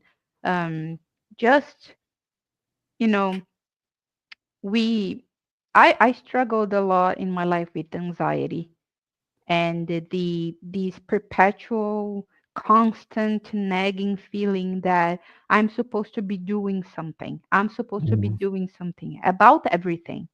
right. And and while it's not the difference, I think, brother, maybe is that when I say this to myself, I say at the same time, not because of me, not because of who I am, but because something needs to be done and Mm, I have the mind and the ability to try doing something about it. I It's like not that. it's not because there's something in me. I'm not Shiha and you're not He Man. Okay. Um I'm Right. not a super anything. I'm not anything. But many times I see that God takes pleasure into helping those who see themselves as nothing, but still feel like the burden of the responsibility as though they were important, as though they were big. That's how I live. There's nothing Mm, wrong with that, in my opinion. I So like it's that. just, Thank you. it's just keep in mind that if you feel the burden of that responsibility, then okay, that's a cross, a very big cross to bear. How can you do it without being consumed and fall into despair, right? Mm, um, how can you do it to the good amount, a good measure? um, do what you can, um, with what you have in your mind and in your means, and for the rest, beg God to forgive your shortcomings. Pray mm, for pray for the ones who could potentially be harmed, and just try to keep a good, uh, sober conscience about yourself. mm, Not that we or you are anything, but because if we're in the right mindset and the right spirituality, I don't mean this like if you're resilient spiritually and mentally, and you feel like you can take on something great, then there's not necessarily a problem with that. Just I see. just don't make it about yourself. Make it about others. Make it about God. I'm doing this because God has enabled me, and I'll try to do the best I can with what He gave me, and and that's it. Don't be hyped or bummed about it. Just be, you Mm, know, when you're bummed, try to remember that God has so often used those who are not to teach the ones who are. mm, And God may use you. And if He does, it's not you, it's partly you, but it's not just you, not mm. alone, no, right? So, Wow. You're one powerful person, let me say. There you go. There you go. So there you go. Like it. Where have you been all my life, Lily? Where have you been? oh boy, I have been through hell. Yeah. Um, yeah, if it was not by God's grace and mercy, I would not have been able to come out the other side alive. That much is certain. Mm, So wow. I just I do what I can and repent of all the shortcomings and the evil that I may have caused, and I beg God to forgive me and strive every day to know what does God want me to do today, and I try and do it. And if something gets done, then I'll turn to Christ and say, "Thank you, glory to you. It was you who blessed me with the possibility of even trying, or even having discernment to try something." And that's a blessing. That's it's tough. It's difficult. It may sound like I'm calm and all, but I struggle every day. I have uh, I have had all sorts of problems, eating, sleeping, um, Mm. anxiety, depression. Yes, you name it. But you know, I just find myself uh, praying that I'm good enough, that I'm any good at all. And That's wild to hear you say that. Uh, and so, yeah, y- let me interject because forgive me. Yeah, just well, we've gone for a while, and I was planning on being here for a few hours anyways. I promised Breakfast yeah, Gun we I'd do it. were we were gonna do a watch party. I'm sorry, Yeah, no, but no, but that's okay. I don't see. I don't even. Breakfast Gun's not even here. I did this stream for him, just for him, and he's not even yeah, here. it's not the Um, first time that happens, eh? yeah, but that's all right. This is no offense to Breakfast Gun. This is 10 times better. I'm gonna have to rename the stream. That's all. But yeah, I mean, like I had a presentation, ready to go and all that. But I think I'm just gonna skip it if you don't mind. It's up to you. Again, Sure. we've been going at this for about 2 hours, but No, it's okay. Whatever is best for you. I'm fine. okay. Yeah. So originally, I wanted to talk about bricks and all that, and we've touched on it. But what you're sharing now, and if you don't mind, and you shared some things on some other channels. I don't want to Yeah. dig too deep, and maybe No, it's if you don't. okay. Go ahead. You don't need to feel bad. If I don't want to Uh, answer, or if I want to go, I'll just say, uh, "Look, I have to go," or "No, I don't want to answer that." You don't need to okay. be. Yeah, Fair it's enough. okay. So, in all fairness, let me just premise what I want to ask. This maybe premise it. I've talked about this in the past, just recently, and I hate talking about this because it's one of my big shames. It's this idea that if I have good intentions, then what I do is okay, even though I'm sinning. It's okay because my intention is proper, is good, and therefore it will all come out in the wash. And that Oh mindset, no, exactly, it's no. gotten me into a Yeah. lot of trouble. No, no, no. Yeah. Yeah. Let me clarify that. I'm not advocating for, the ends justify the meaning, and none of that. If you're sinning, that's different. Mm, Um, um, you should avoid sin as much as possible. And I find hard to think of ways in which you can, while sinning, tell yourself that it's with a good intention. mhm, Um, I'm you don't need to explain, but um, I would advise you to just avoid sin, all sin, and as much as you can. And don't you can't justify sin. That's why it's sin. Um, but what I'm saying is, I guess, involuntary um, things, uh, let's say bad outcomes or bad things that happen, and it happens by way of, it was not your intention. You were not doing it voluntarily.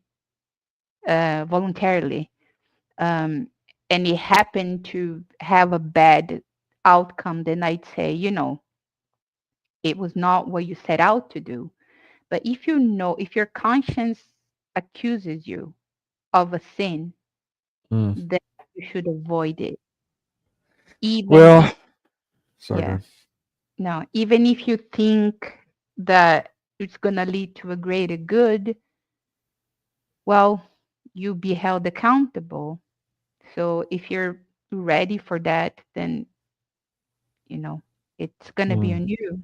But I, and I'm not saying this like I haven't wrestled with uh, crazy ideas about like how to um, bring about a greater good. I think everybody at some point or another in their lives they're gonna struggle with that. You see a bunch of evil, and you see an evil person, and you go like, would the world be better if that person was dead? Just an example. Okay, Right, right. so uh, personally, if I'm put in a place where I can shoot somebody who's going to sexually assault a child, would I do it? And honestly, I think I would. But you know, it's it's tough. It's there are some things that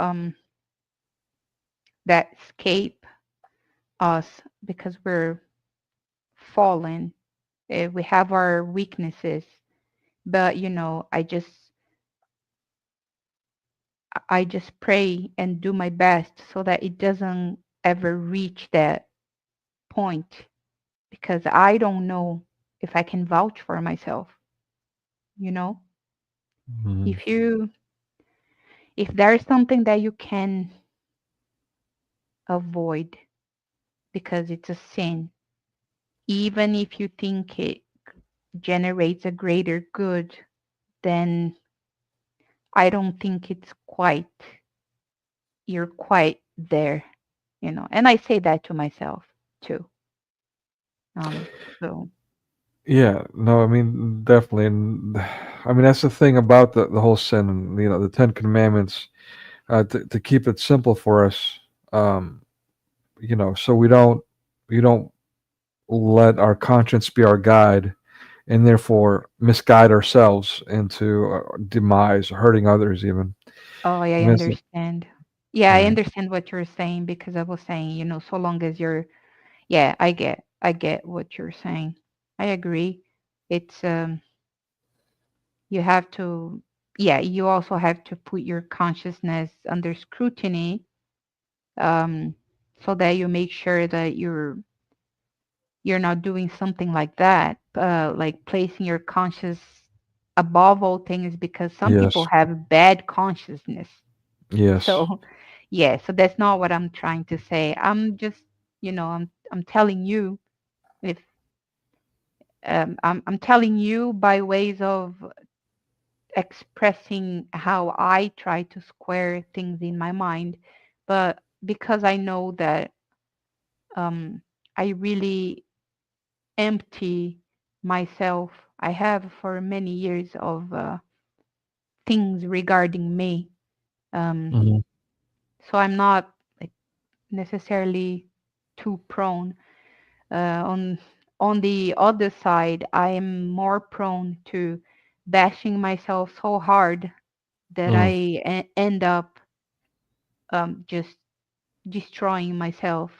You Right. know. Yeah, So I get that too. so that's what that's how that was my perspective. But Mhm. certainly, I'm not saying that so long as your conscience is clear, it's okay, because that's not the case. Many people have no conscience or no good conscience or hardened conscience, and they shouldn't be following that. Um, Mhm. yeah, Or just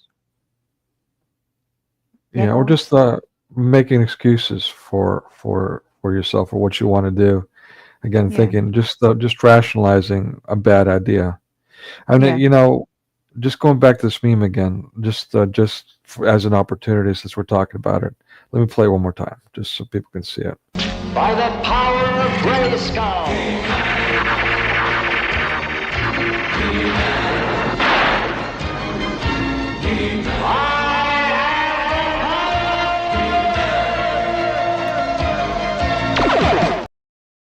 Yeah, I mean, yeah.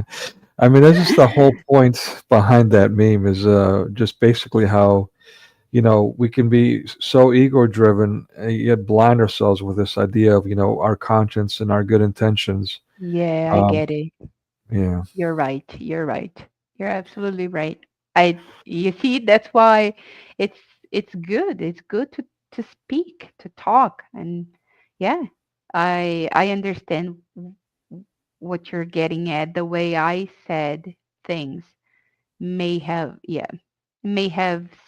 sounded a little bit like that, but it you're wasn't. fine. I guess from if you attune your conscience to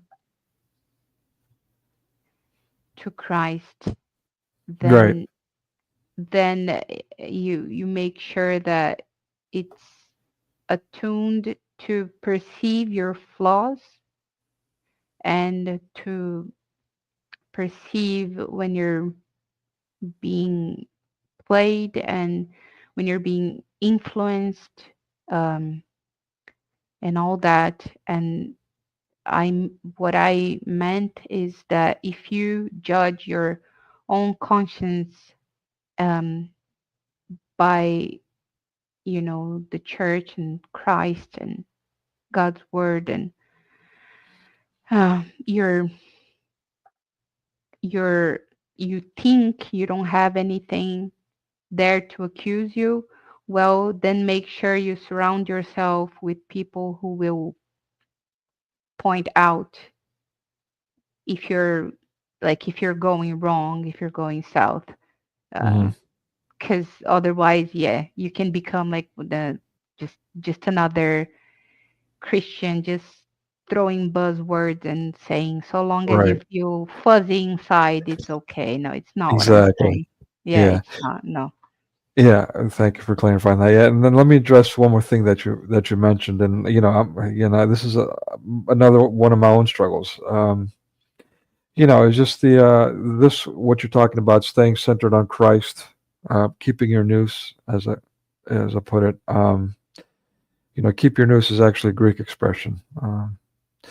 So yeah, that's the first of the great two commandments, as they say. The greatest of commandments, right? To love God with all your being. Yeah. Uh, but then the second one is koinonia, and that's you know basically loving your neighbor as you love yourself. Hmm. So the catch there is that, and I struggle with this, many of us struggle with this, especially these days when we're all being pushed to be anxious, to be despondent, not only conditioned to do that, and that's part of it too, but also the set of circumstances that we've been put under worldwide. Um, it's easy to become disparaging, and therefore be too hard on ourselves. I think it's important that we keep that in mind that, we've got to first love God with all our being, but then to do the next step and love each other, we've got to first love ourselves, right? We got to have that strength and self-respect in order to be able to help someone else. Otherwise, it will not be effective. If not, that Yeah. might even be detrimental if we're not Yeah. loving ourselves. Yeah. And I get what you're saying. And, there's a bunch of, oh, love yourself out there. But I get what you're saying is, yeah, I'm just Yeah. Well, trying. yeah. I mean, what they're alluding to is be in love with yourself. I'm not saying that. I'm saying respect yourself. Yeah. Yeah, yeah, I get it. It's just, yeah, I understand. But that's, I appreciate, I appreciate this conversation. Me too. Yeah, and it's good. It's good. Um, I think for somebody like me, it's I need more encouragement than I would need praise. It's just about, like you're not alone, and Right. you're don't, you know, just we're trying, I'm trying, and Yeah. it's hard, it's tough, and yes, I get emotional. you Mm. know, it's um I Well, Lily, don't know you're how not else. alone. Yeah, You're not alone. Okay. I Sorry, go ahead. appreciate that. Yeah, it's good to hear, and I felt like maybe if I came and told you that you're not alone, if what you're trying to do is what I think you're trying to do, then you're not alone. I'm trying as well. It's just not easy. Mhm. It's hard. I pray that we'll find our way in this maze and keep our mind and our heart safe Mm. in Christ, and just, yeah, let's it seems like we fall more into losing heart than, at least as far as I'm concerned. Mhm. I'm Right now. Yeah, no, I'm right Yeah, there. it's a battle for me Yeah. not to lose heart. uh, Hmm. Very, And that's by very design. difficult. Yeah, that's by design. That's what the evil ones want. They want us to lose heart. They want us to lose faith, and then Yeah, therefore submit to their will. That's the whole point. yeah, yeah. And yeah, every day I can see, and it's by Christ's help, it's not going to happen. Not of me, but because of the one Mm. who is with me, in me. Amen. And maybe for you also, brother. And if I ever think that I need to come and tell you off on something, I'll Yeah, do please that as do. well. I'll do I'm not. that as well. Thank you. And Thank you. likewise, No, God bless you for that. I'm not kidding. People, I don't think people take me seriously when I more than welcome that because I need someone to make sure that I'm not deviating. It's really yeah, important.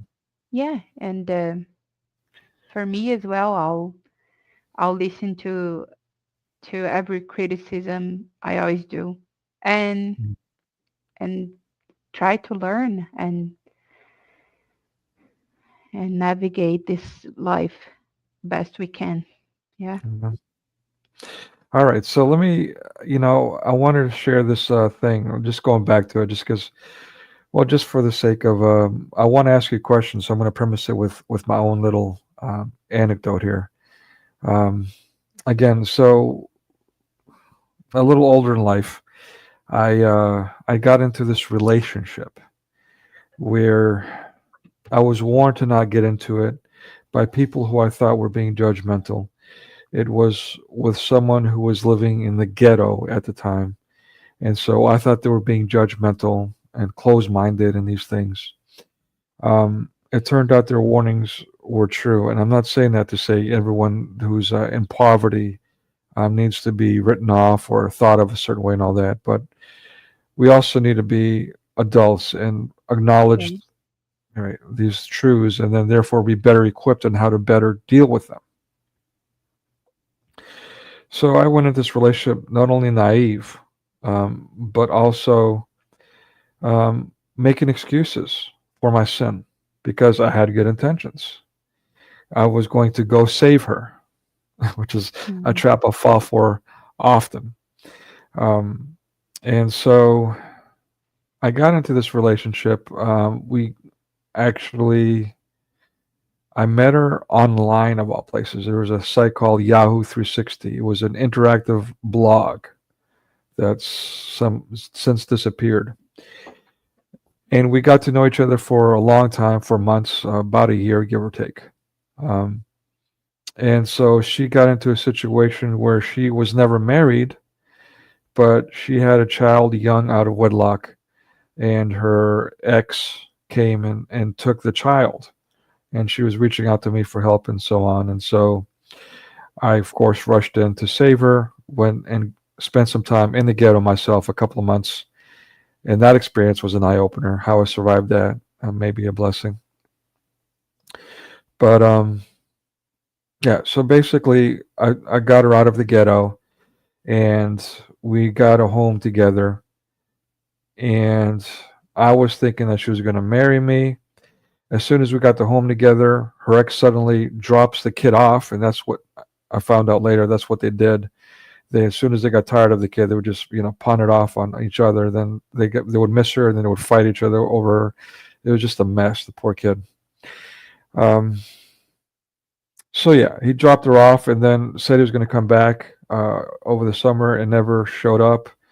And at that point, I just got irate watching this kid, who's not even mine. But I was like, man, this is horrendous.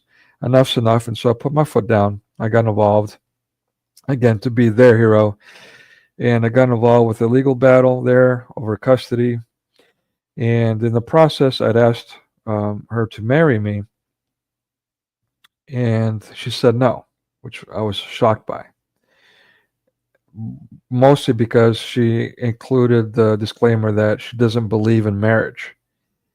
And I'm scratching my head thinking, why didn't you tell me this before we got involved? So I'm thinking, okay, I'll bring her to church. She'll become a regular church goer. Yeah.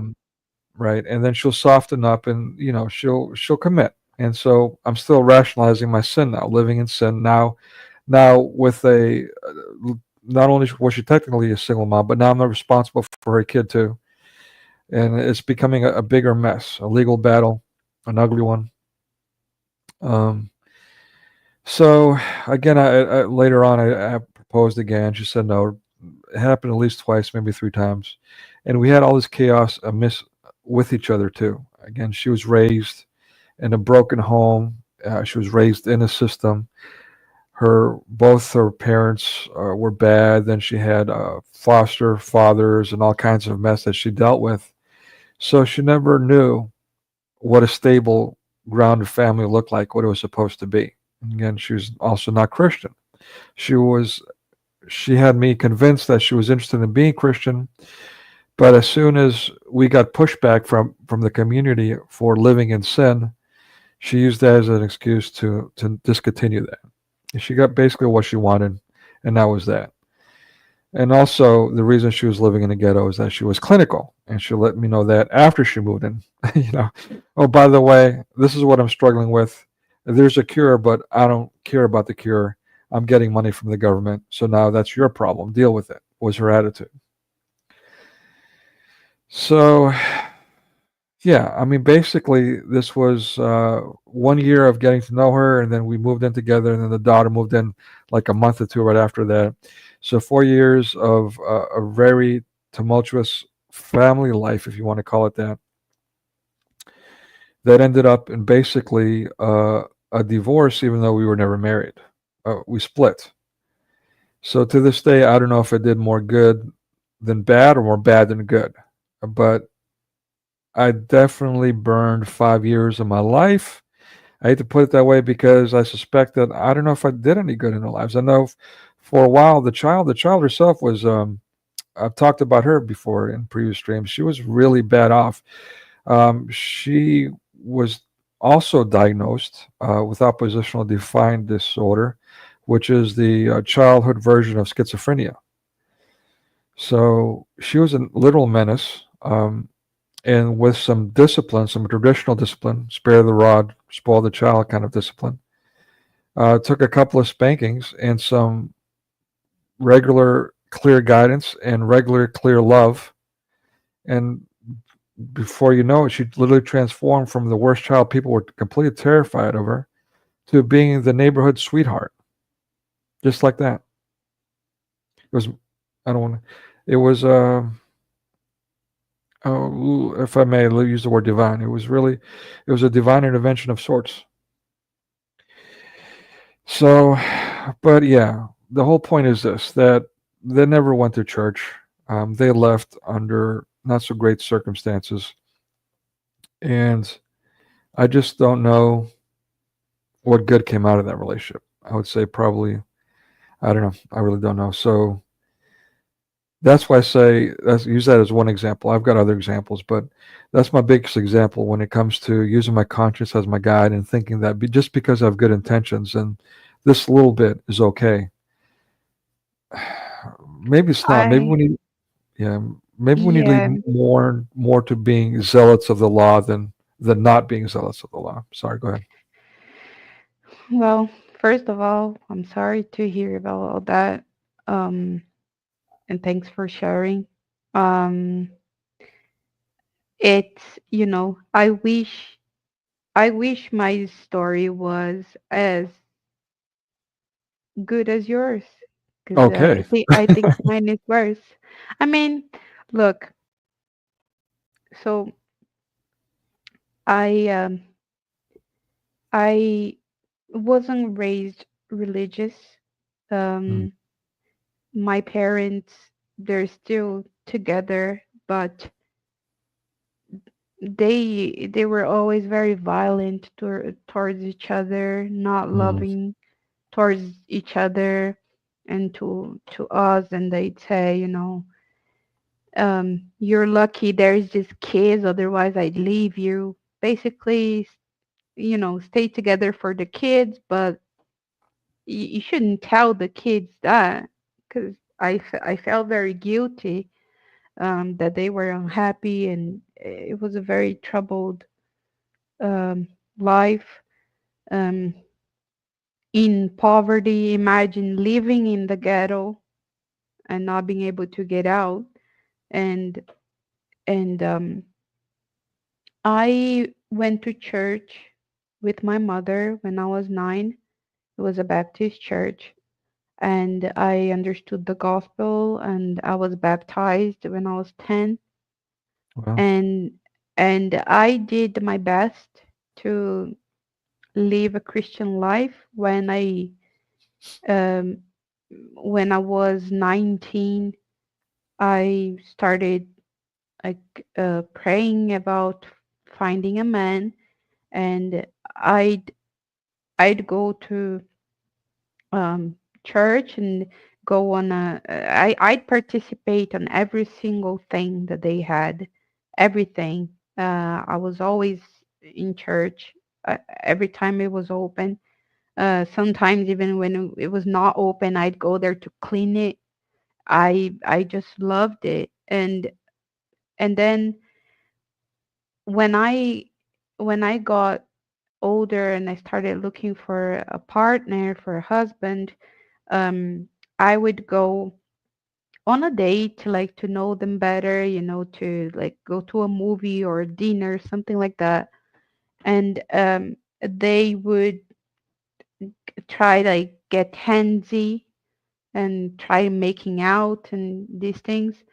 And I'd get disgusted most of the time. Sometimes I hold myself back not to fall into sin, fornicate and stuff. And I but I tried telling the leadership of the church that these boys were doing this, and because their families were in that church for a long time, it was like, and I was a nobody that just got there.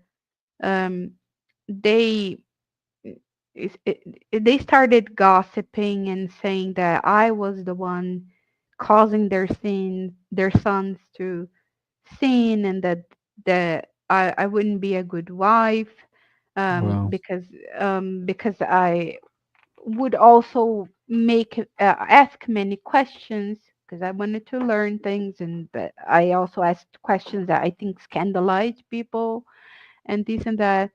And so I found myself, like, the females would not hang with me, would not invite me to things anymore, well, because I was a bad example, a bad apple or something.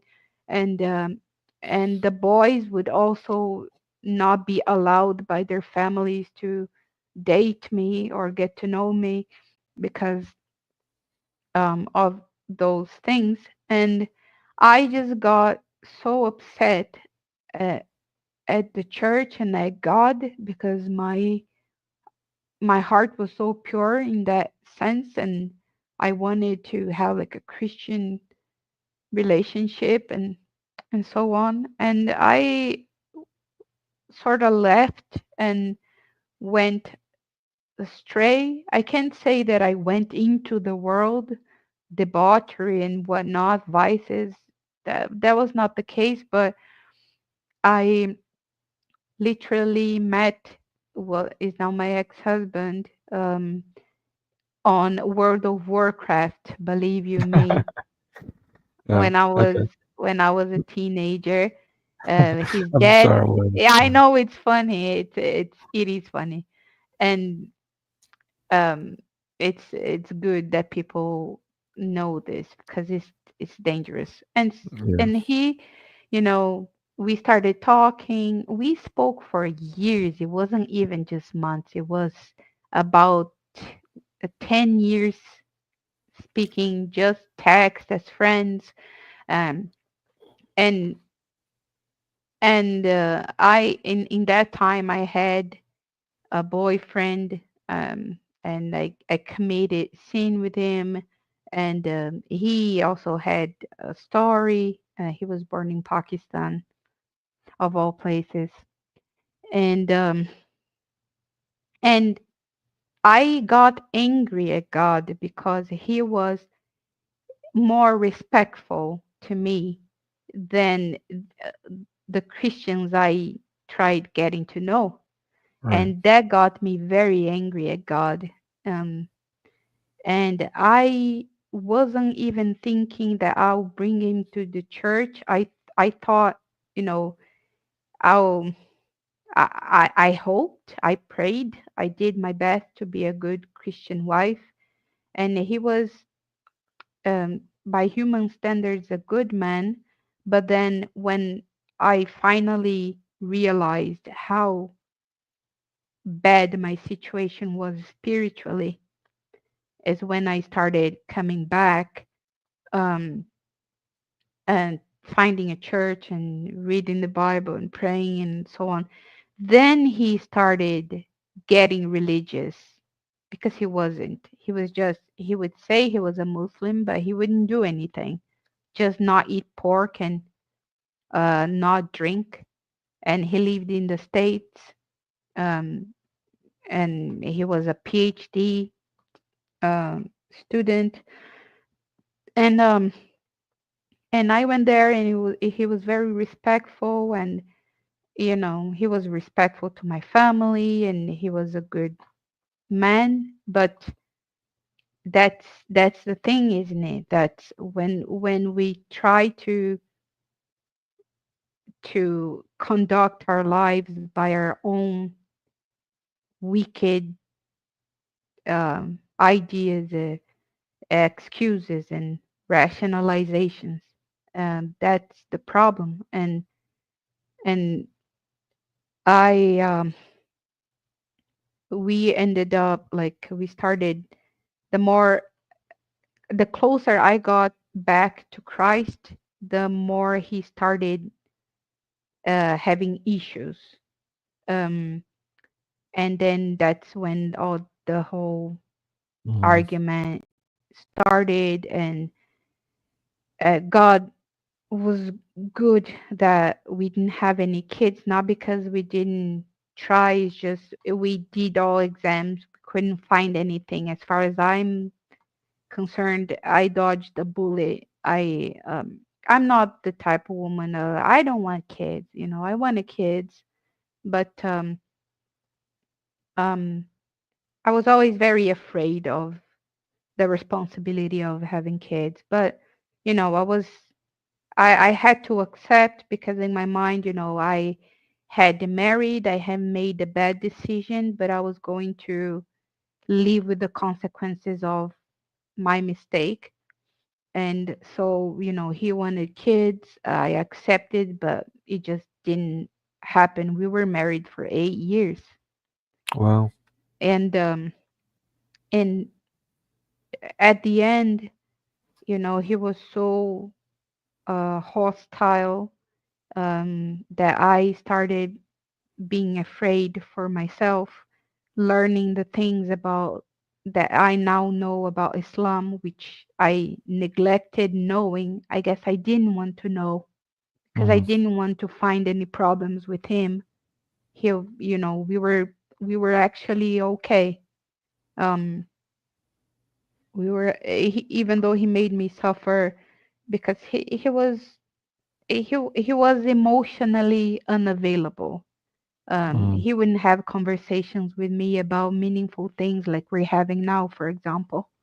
It was just superficial, shallow things. And if I tried getting to something more meaningful, he would just call me crazy and say that I'm insane, Uh, and say that I'm half being brain. brainwashed. Yeah, he wouldn't say have brain, but he would say brainwashed, um, and other things.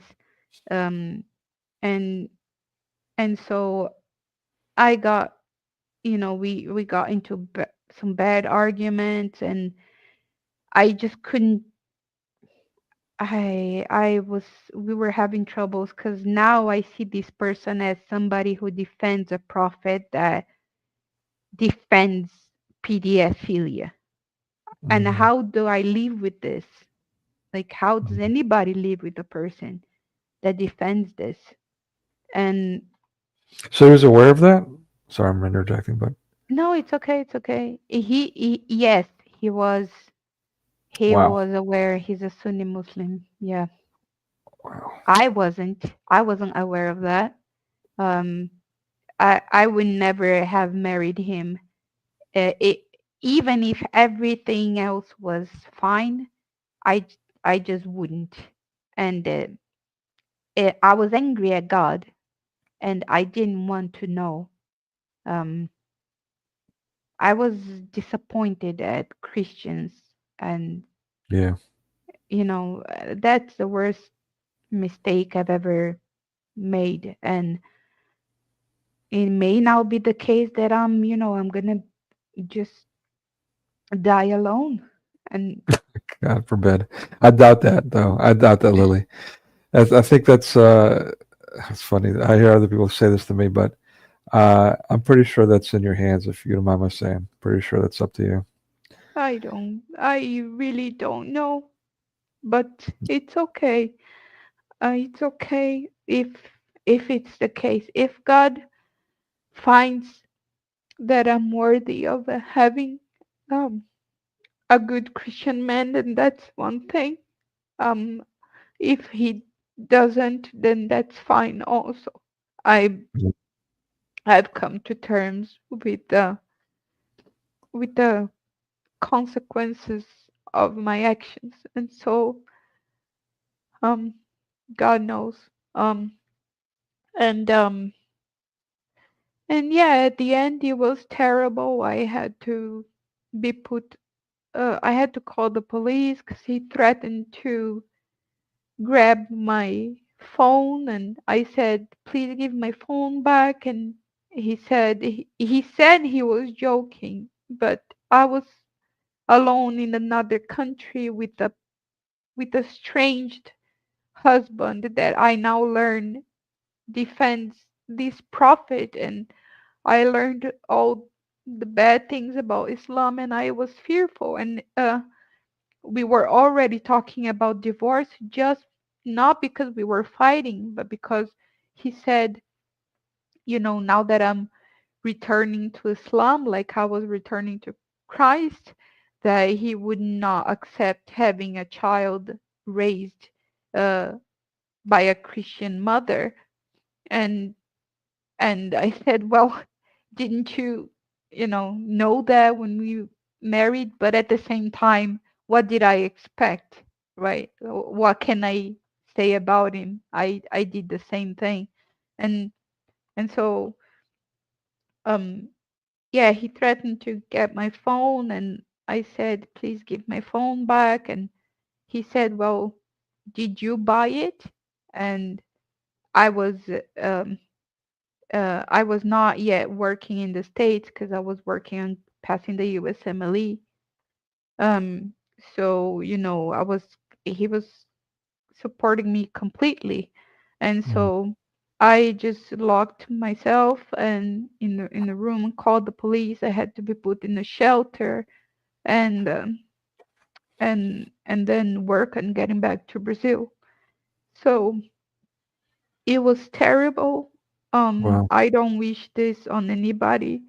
I repent fully of what I did, and I, you know, if I don't if I don't suffer for the rest of my life on about the things I've done, then it's already a blessing. It's already good.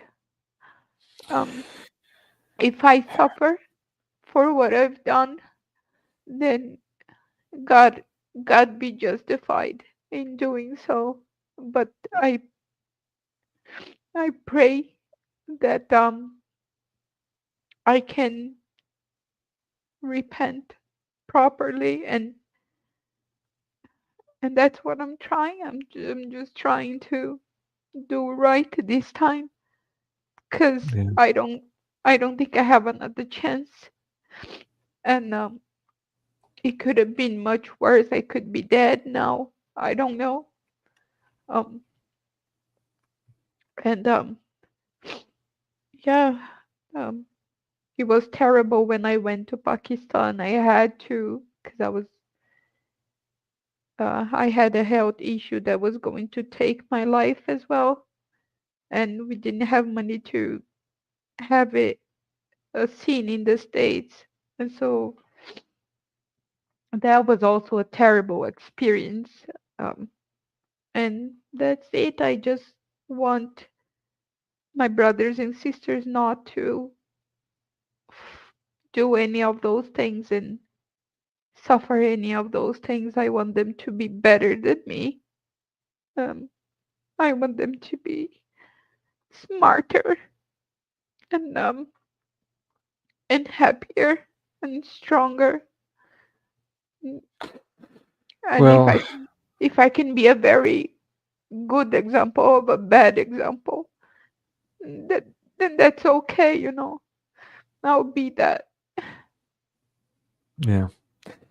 Well, look, I'm confident you're not going to be alone. There- there's been no question about that. But even, suffering, you know, what is a Psalm 52? Psalm 51, 52. It's let me see if I can find it online real quick. Here we go. Um, yeah. The sacrifice you desire is a broken spirit. You will not reject a broken and repentant heart. This is a psalm that we read in every service. So don't despair. Yeah, Despairing is what the evil one wants us to do. yeah, I know. I am broken, but I know that God's mending me, and He can, and He can turn the He can work all things for good, for the good of those who love Him, I Amen. um Yeah, and I know that He does. Every day He's taking me by the hand and helping me, and I appreciate you for this verse and for sharing your story with me. I am sure it's not easy either, and I'll pray for you, and please pray for me, and of course. uh, yeah, Of course. So let me ask you a bit of shopkeeping, but so you got into this relationship still as a Christian. You were mad at these Christians for the way they were treated you. They ostracized you. They judged you. Um, yeah, but then you got into a relationship with a Muslim, still being openly Christian or not? Yeah, yeah, yeah. Okay. I never, I never, I never hid. I never denied. No, I never denied Christ. I never. Um, I had my feelings, but I wouldn't tell anybody about them. I would keep them to myself. On, not to scandalize anybody. And because I never ceased to believe, um, I never ceased to n- have the conviction that Christ spoke to me and he changed me. And e-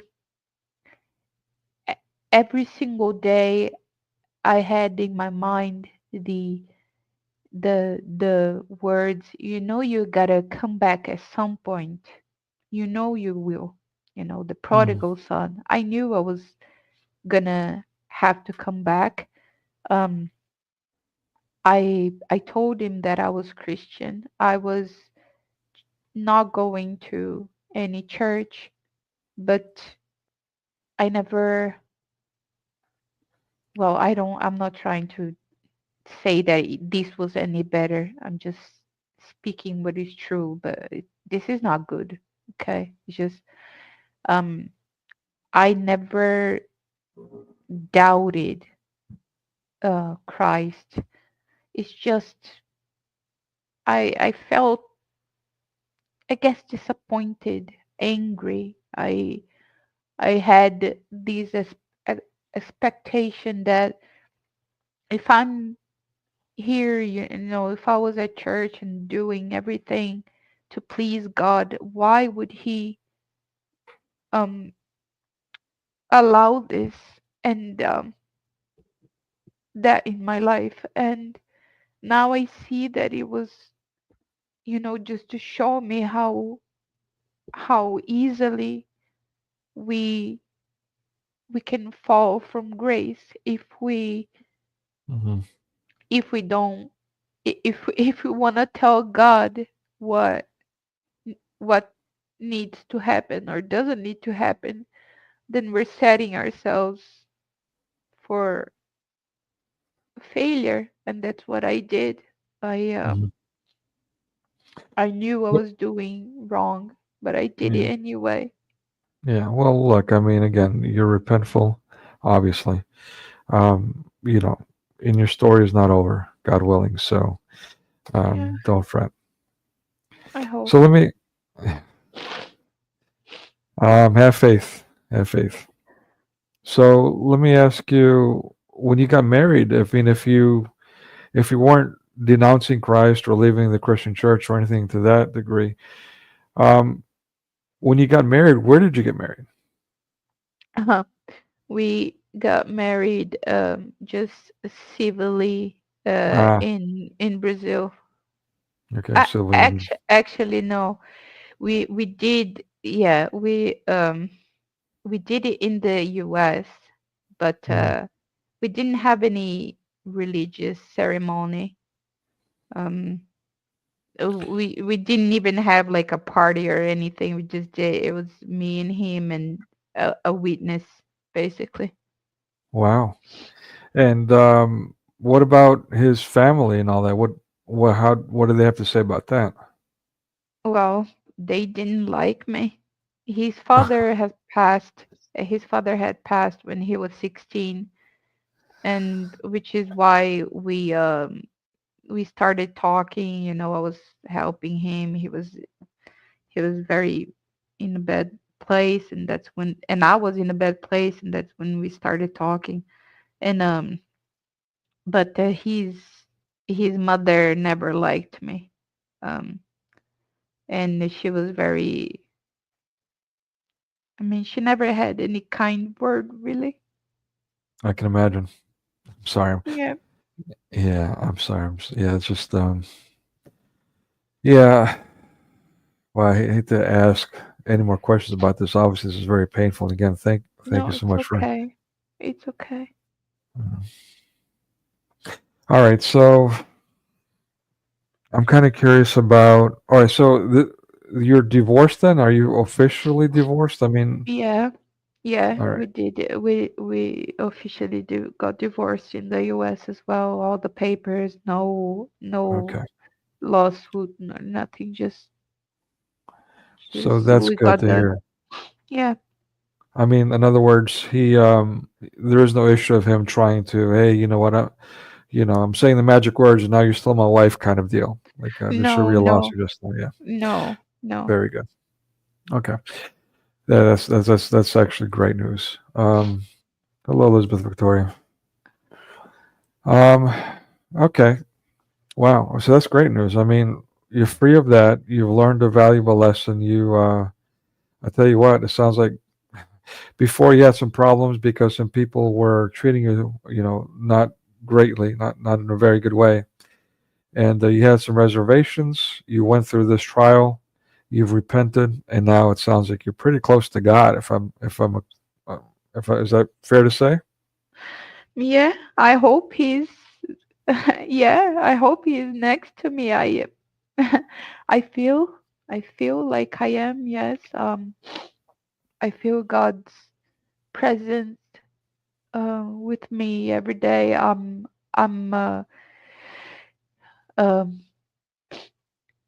going to a church that's 2 hours away from here, and we're working on me being uh, baptized. It's an Orthodox church. Um, and I've been reading the saints, and I've uh, I've been learning everything that I never knew because there is no Orthodox tradition in Brazil. And I know that it's a hype nowadays, and people just want to say that they're Orthodox just to look cool. Oh, But it's I don't know. It looks cool. I mean, maybe I should be saying it more then. I don't know.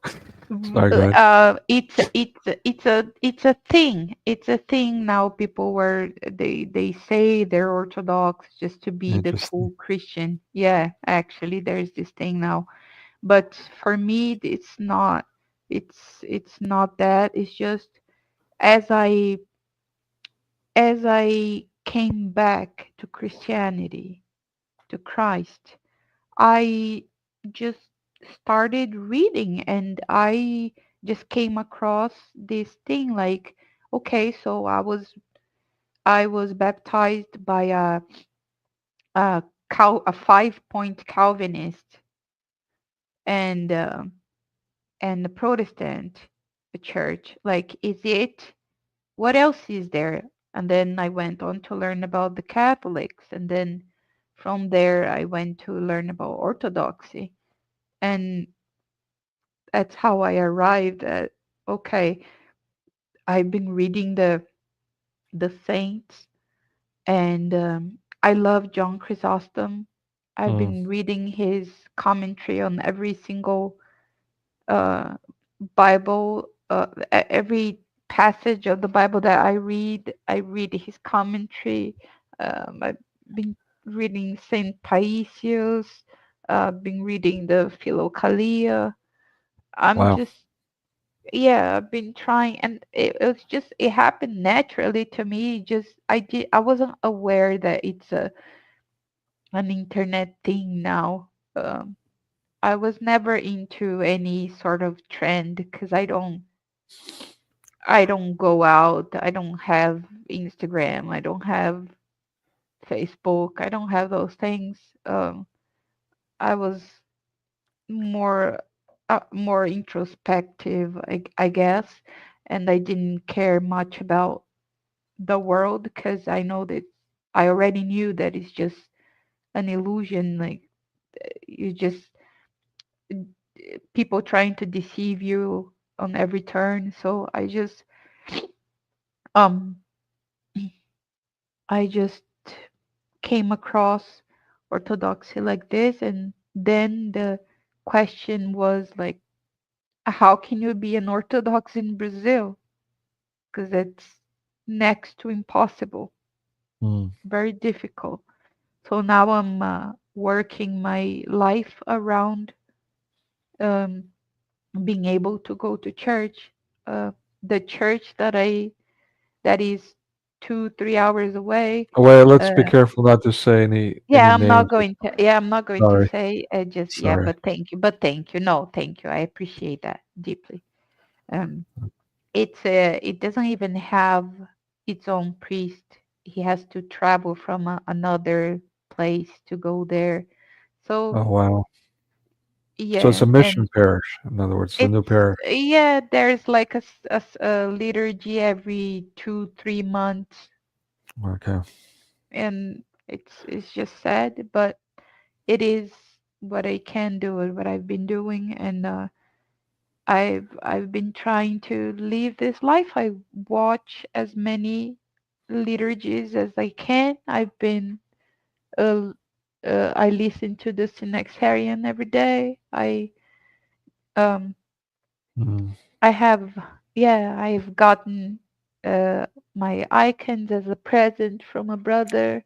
nice. Um yeah, I'm trying, I'm trying to do everything that I can.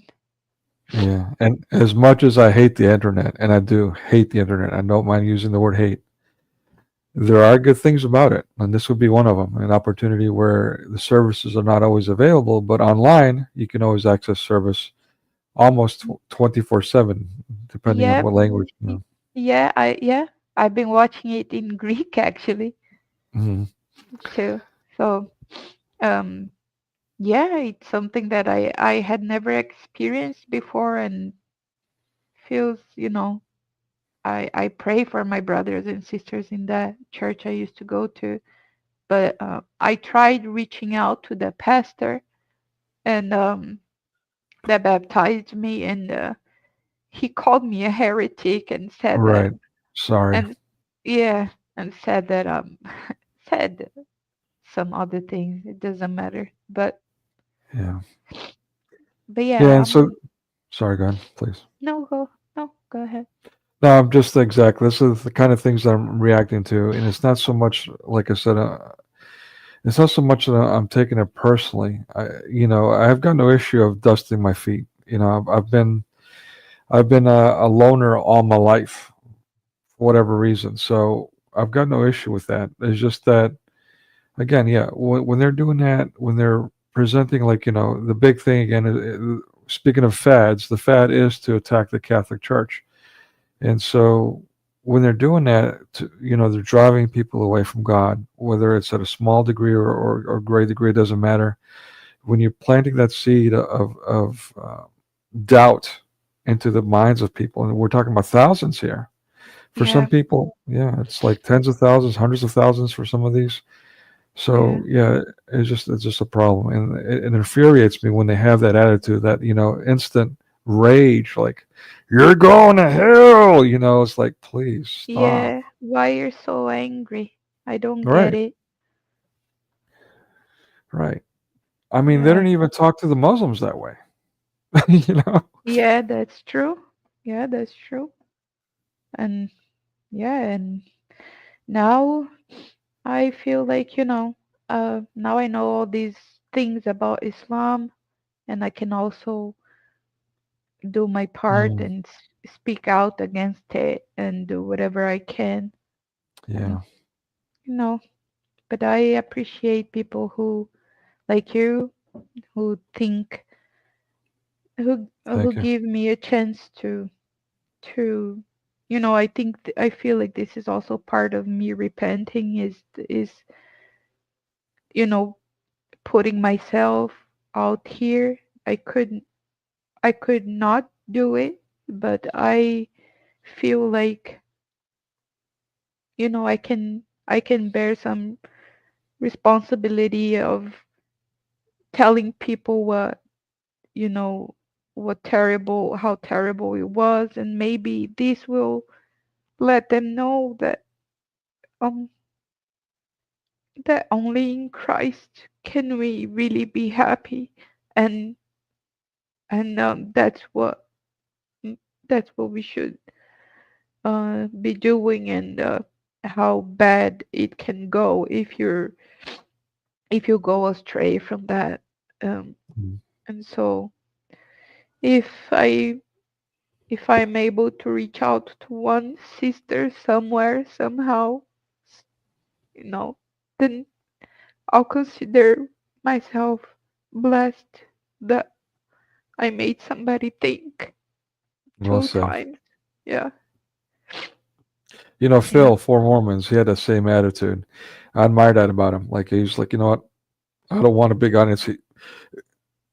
He almost took it to an extreme where he didn't want an audience, which was a bit, frustrating for me. But he was like, no, just as long as one person's listening to me, I'm okay. That's all I need. Like, okay, wow, that's really cool. Where I'm just like, I need to get my message out there. You know, yeah, yeah. very cool. Yeah. It's just if I'm able to reach one sister who's in doubt, then and if she can avoid making the mistakes I made, then I'm blessed that I was useful for something. Hmm. All right, so I do want to ask you one more thing about this relationship, and we'll move on. Just for the Sure. sake, since you're saying you want to warn people, and this is very Yeah. important these days because we've gone from this PC politically correct thing Uh to huh. this passionate promotion of show what they call show solidarity with of Islam and everything pagan and everything anti-Christian. And it's alarming given the Hijra, the 21st century Hijra, and yeah, they're just the naivety, like and even their attitude. In essence, I suspect a lot of it, if not most of it, if not all of it, has a lot to do with what we talked about with the second of greatest of commandments, the self-loathing, which they take to the nth degree.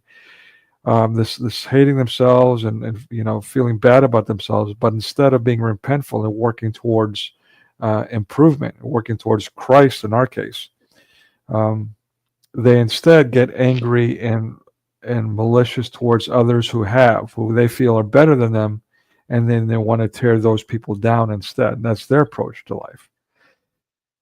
And so Yeah.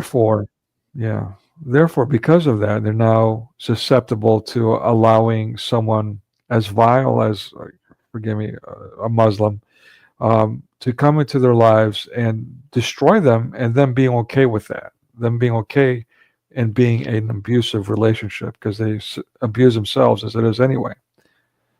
Yeah, I get what you're saying. It's I don't want that to happen.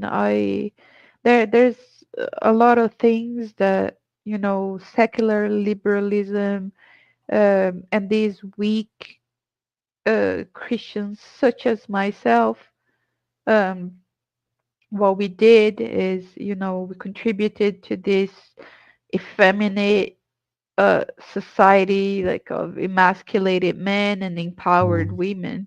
And now um, there's women who look at Muslim men and think that, oh no, these guys are real men, but little do they know that um, this will be, they will see what a man is, but in a bad sense. So they they will end up putting themselves in a situation where they'll have a controlling Muslim husband, and trust me, that's not a good place to be. mm, It's it, I fear for these women. I want our men to, to remember all the saints and all the Christian warriors that we had in history, not to think of Christianity this way. It's not, Christ is an example of a true man, not a coward, not amen.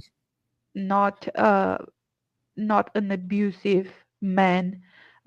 He had all the power, and yet he came, humbled himself, and served to show us the way for redemption. And that's the most honorable thing a man, as a man, And it's, what example do we women have from seeing the Holy Theotokos bearing Christ and taking care of him and, sacrificing, looking, just imagine how virtuous that woman was and how close she was to Christ, and what a blessing that we have such good examples for a man and good example for women. We have everything. We need to live it, Yeah. really, not just by word. We need to live it. We need to go out there and live Christ and live this life. It can't be just a thing, a part of your life. It has to be your life. Otherwise, it's it doesn't work. I And love that too. I'm gonna have to have, that's two quotes now I'm gonna have to use from you. oh, what's It, the second? it's it can't be part of your life, it has to be your life. As simple as that Ah, sounds, yeah, that's perfect. Yeah. yeah. And Um, so going back to that relationship as with regards to warning others, and again, if you don't want to talk about this, please don't. But you mentioned this situation where he wanted your phone from you. yeah, So I'm assuming that was near the end of 8 years where that caused yeah, the break. Yeah. Okay. yeah, yes. He, yeah, he said that, and later he said that he was joking. He was very offended that I called the police. He said, I've never been violent to you, but that's the thing. Um, he was, the more he got to Islam, the worse he got. I saw his, I, I saw his eyes, and I saw an evil I had never seen before. He was a Wow. different person. He was a different man. Um, and and I never felt that scared in my entire life. Um, and when he said that, I just felt that I had to get out of there, or it could get really bad. He had control over everything, finances, everything. I had moved, I was living, all my things were there, and he could control everything. And he started going to a mosque there, and I felt it closing in. And even though he wasn't a violent man in his nature, but Islam does things to you, and it does things to men, and they become something. He became a person unfamiliar to me. I don't know Mm, who he was anymore, and that's terrible. That's terrible. wow. And I I can't ever forget the look in his eyes when I told him, like, you're really going to defend a prophet that had sex with a 9-year-old, a child?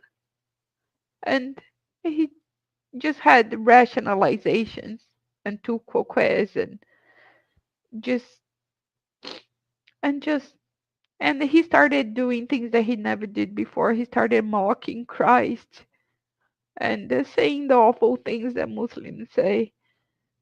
And he became a different person. And Mm, it's very sad, like watching the person that you thought you knew mhm, um die in front of you. And yes, I saw it in his eyes. And I will never forget that look. He was a different person. It's like there was something else there, and he was dark. And I just, it's sad. It was really, really sad. And um I I see the same thing when I went to Speaker's Corner. I don't know if you know, but I was Yeah. also I was also Oh, threatened there. that I didn't know. Yeah, what happened there? Yeah, I went there um to ask for help, and one day I went there um just talking, and just having conversation, and then um I got a little cheeky because their arguments are so bad, and they couldn't answer simple questions. But then they it wasn't warranted. They threatened me and said, just wait until you're out of the park, um Mhm. and we'll get you. And I had to be accompanied by brothers, um for my safety, and I had to move from where I was to stay at a different place. So Wow. yeah, that's why I don't recommend people just go there. I know there's a bunch of people who want to make content, and that's a hot spot. But just Yeah. like, if you go, just know that um it's dangerous. And I mean, we need the brave people to go, but they need to be brave and wise. They can't Mm. just be brave and just go because they want to make content. Um, and so I don't.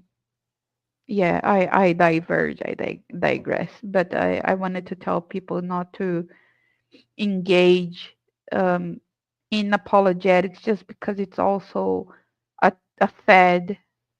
Debates. People will debate for anything, just All right. for the sake of debate. Don't just use this time, the time that we have in this life. Just learn about Christ, study the Bible, study the lives of the saints, read them, um, pray, um, um, be in church, um, and and some people are made for the battle, but not everyone, not all of us. So I advise most people not to go there. And I definitely tell everybody who's considering being with a Muslim, just don't fall for the apparent, um, for it looks like they want to sell that it's a peaceful thing, that it's a beautiful thing. But all you need to do, if you don't believe me, um, search the countries where Islam is ruled, and you'll see awful things. Um, Not like the West doesn't have awful things, but we certainly don't have a 8-year-old girl from Yemen dying on her wedding night because of internal Oh bleeding. Lord. Yeah. You know what I Yeah. mean? And if Yeah. that happens, nobody is going to defend that person. Or so I I would hope hope. and pray. I Yeah. I hope mean, and pray. yeah. I mean, things are But quickly changing, and yeah, that's not by yeah, accident. So yeah, we need I to. know. Yeah. Let me take this. They're in Sorry. Go ahead. control. Yeah. No, go ahead. Well, I mean, well, they're not. They think they are. I mean, at the end of the day, Really? I mean, at the end of the day, Christ is victorious. That's They're true. already lost. I mean, it's not just rhetoric, but the thing That's is, true. yeah, I mean, they're dominating, and the bigger problem is that we're allowing it. That's the problem, that we are allowing it by in our inactivity, are sitting on our hands and waiting for someone else to do it. The groupthink, and we need to stop doing that. And here's Yeah. another. And there's a perfect example. Let me take this opportunity to remind people. Thaddeus, Reasoned Answers, has just been fired from his job, an NGO, who, again, he was scheduled to become the boss of his department, but instead, via CARE, was kicked out because of a liberal. And this is our opportunity. He was on a stream with Adam Seeker. He was before that Mm. a couple of days with on David Wood. I I know what he said on Adam's Seeker. Um, but David Wood's stream that he did with also Robert Spencer was a really good one. I encourage everyone to check that out. But don't just watch, don't just comment online. Get active in your communities. Unite, class Yep. action suit at the very least, and do not back down. Be bold in your faith. Yep. Absolutely. Absolutely. I will, yeah, I will certainly put up a fight. I'll do what I can because I don't want this plague in my country. I know where Muslims tried, have been trying to come. I know where they're coming from in Brazil. And all I can say is people hear a lot of things about the cartels. And I'll tell you that a Muslim, as soon as the cartel knows that they defend marrying children, it's dangerous for them. Very dangerous. So I Well, guess it's a bad thing that ends up being a good thing at this point. They don't tolerate this stuff. the cartels don't tolerate No. pedophilia. Yeah. No, Yeah, not that's not interesting. here. I mean, yeah, so it's a this is something in Brazil. I think it's I may be wrong, that it's a bit peculiar. There's people who will do those things, trafficking people, trafficking children, Right. all that. It's not that they don't engage in those things, but they do it, let's say, outside the community, right? If if you do that inside their territory, then they'll get you, which is a hypocrisy, right? On their behalf, but there is also a there are also those who are involved in with drugs, but not with the other things, and they fight each other. So there is also that.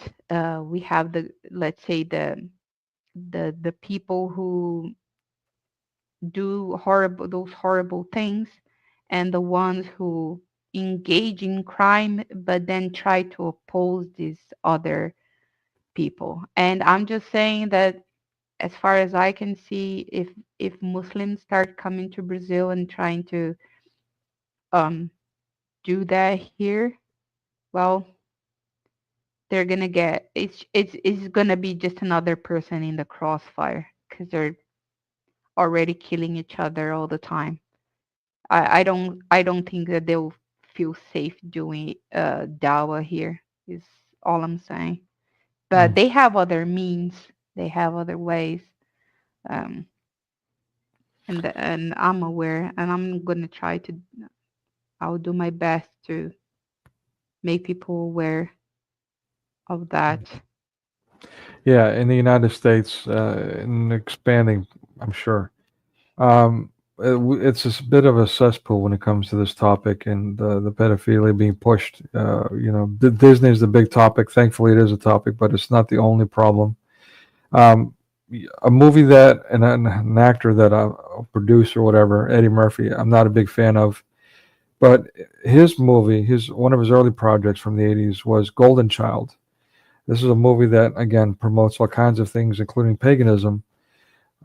But at the beginning of the movie, he brings attention to a plague of missing children. And that was when I was first made aware of that, how big of an issue it is. And it's a massive issue. And when you put it all together, you understand why that is still an issue, even in an era when we have Mhm. all this technology where it shouldn't be possible for any child to be missing. Yeah, yeah. That's well, we need to do what we can for the sake of these children, and that that's I would say that's the biggest reason for me. Um, I'll I'll with Christ I'll do my best to to help children. Mm, It's overwhelming, yeah. So but you didn't have this whole LGBT push thing, the whole, what do they call it? The maps, mildly attracted, a minor attracted or person. minor. Okay. Yeah, I saw that coming, like I said, like 15 years ago.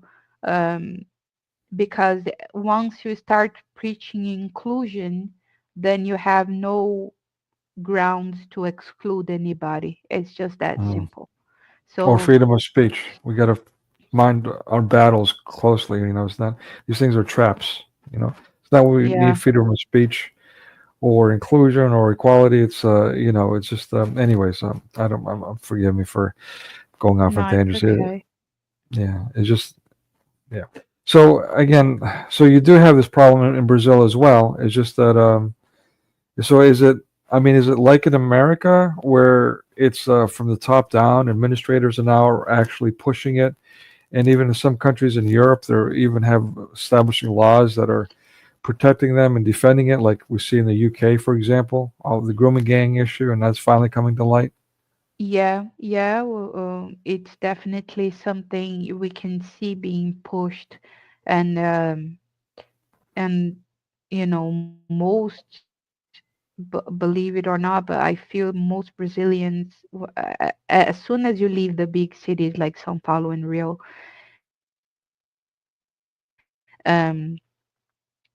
they're more conservative. They don't like that nonsense, but it's like pushed over and over and over in schools, in the media, just making this new generation, um, and it's a clash. Like older people are like, here, this is all nonsense. Um, this is just wrong. It's evil. But then you have younger people just being rebellious, and that's the way to be rebellious and trendy and accepted these days. Yeah, Baphomet culture for sure. And now we have even like I know most people don't care about rap music, and I don't care about 99% of rap because it's just bad. Music from Brazil is just disgusting. Mm. But we have now um, these rappers who are, um, let's say, conservative or right leaning, and they're getting ready for conflict. Um, they're already talking about fighting back. So, and I don't think they mean to play nice. Um, they're People are becoming angry at these things being pushed, and I fear these people will they have access to uh, soldiers, right? They have their own soldiers, thousands of paramilitary groups. Um, they're gonna get their hands dirty, and there's gonna be conflict. Um, and yeah, uh, uh, I know about those things, I guess, because of the environment I grew up in, where rap music is a way for people to tell young kids not to get, like, don't follow my example. Basically, the good rappers in the poor communities, they say, don't follow my example, don't get shortcuts, go get yourself educated, go work hard honestly, don't get into drugs, prostitution, gambling, don't get into that because that's bad. It's a bad idea, violent. There's violence everywhere, people getting killed all the time. Doesn't end well. And and I heard these people saying those things, and I took their advice, and it it worked well for me. It's just that people have taken even rap, which is a style of thing that is not even a song. It's just a person who doesn't know how to sing. In these poor communities, at least here in Brazil, they they'll say things with somebody clapping or doing a beatbox, and they will tell you things that these people need to hear in these poor communities. Good stuff, but then people get this and use it to spread disgusting messages as well. So I understand that people don't care about rap, but the ones that I uh, used to listen to, that I like, they've been saying that there's going to be conflict because they're at the breaking point with these things being pushed. And so So what do you I mean don't. exactly? Yeah. I mean, can you expand on that? I'm kind of curious. Like, I'm a little confused about who you mean by they and Okay. yeah. Yeah, I'm sorry. I do that when I start talking about rap, I guess. So we have in Brazil, uh, what I would say, some rappers that seem to be trying to use the bad situation that they're in. I don't know them personally, to know um, their heart. I know what they say, and they have been using rap, which has been a growing culture in Brazil, to spread a good message. Some of them even talk about Christ and about faith and all that. And and these rappers that seem to be, I'll give an example. In the US, do you know Adam Calhoun? No. Okay. Yeah, most people don't care too much about rap. So there's um because it has been an interest of mine while growing up, because we have in poor communities in Brazil, we have gatherings where people rap, and basically um, we have these people who talk about their lives, um, dealing with crime and bad situations, and they tell young people how to avoid and what to avoid to get out of there and get a better life. And these rappers, some of them got bigger, like uh, much bigger, and they seem to be, as far as I understand in their songs, saying that, we're gonna start pushing back against this, against the powerful who keep pushing these things onto our kids, pushing drugs and Baphomet culture, as you call it. Yeah. Um, and we're gonna like break it from within. Like that seems to be what they're trying to say, that we're going to start fighting back.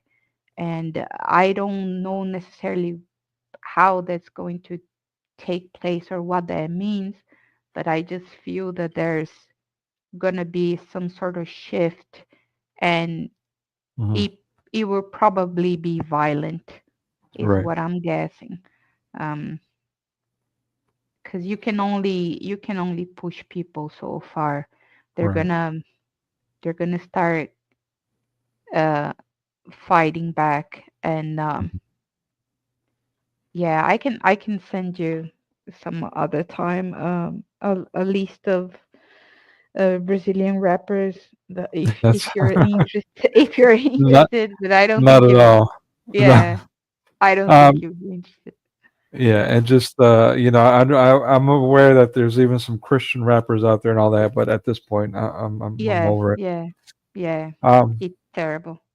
yeah. So let me just say a couple of things before I get to these rap lyrics. Yeah. So basically, Patriotic Christian UK, he was scheduled to do a stream too.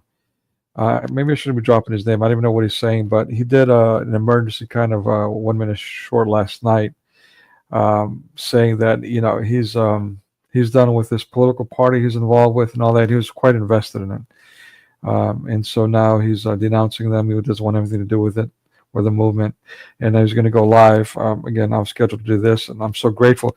By the way, thank you, Breakfast Gun. Great idea.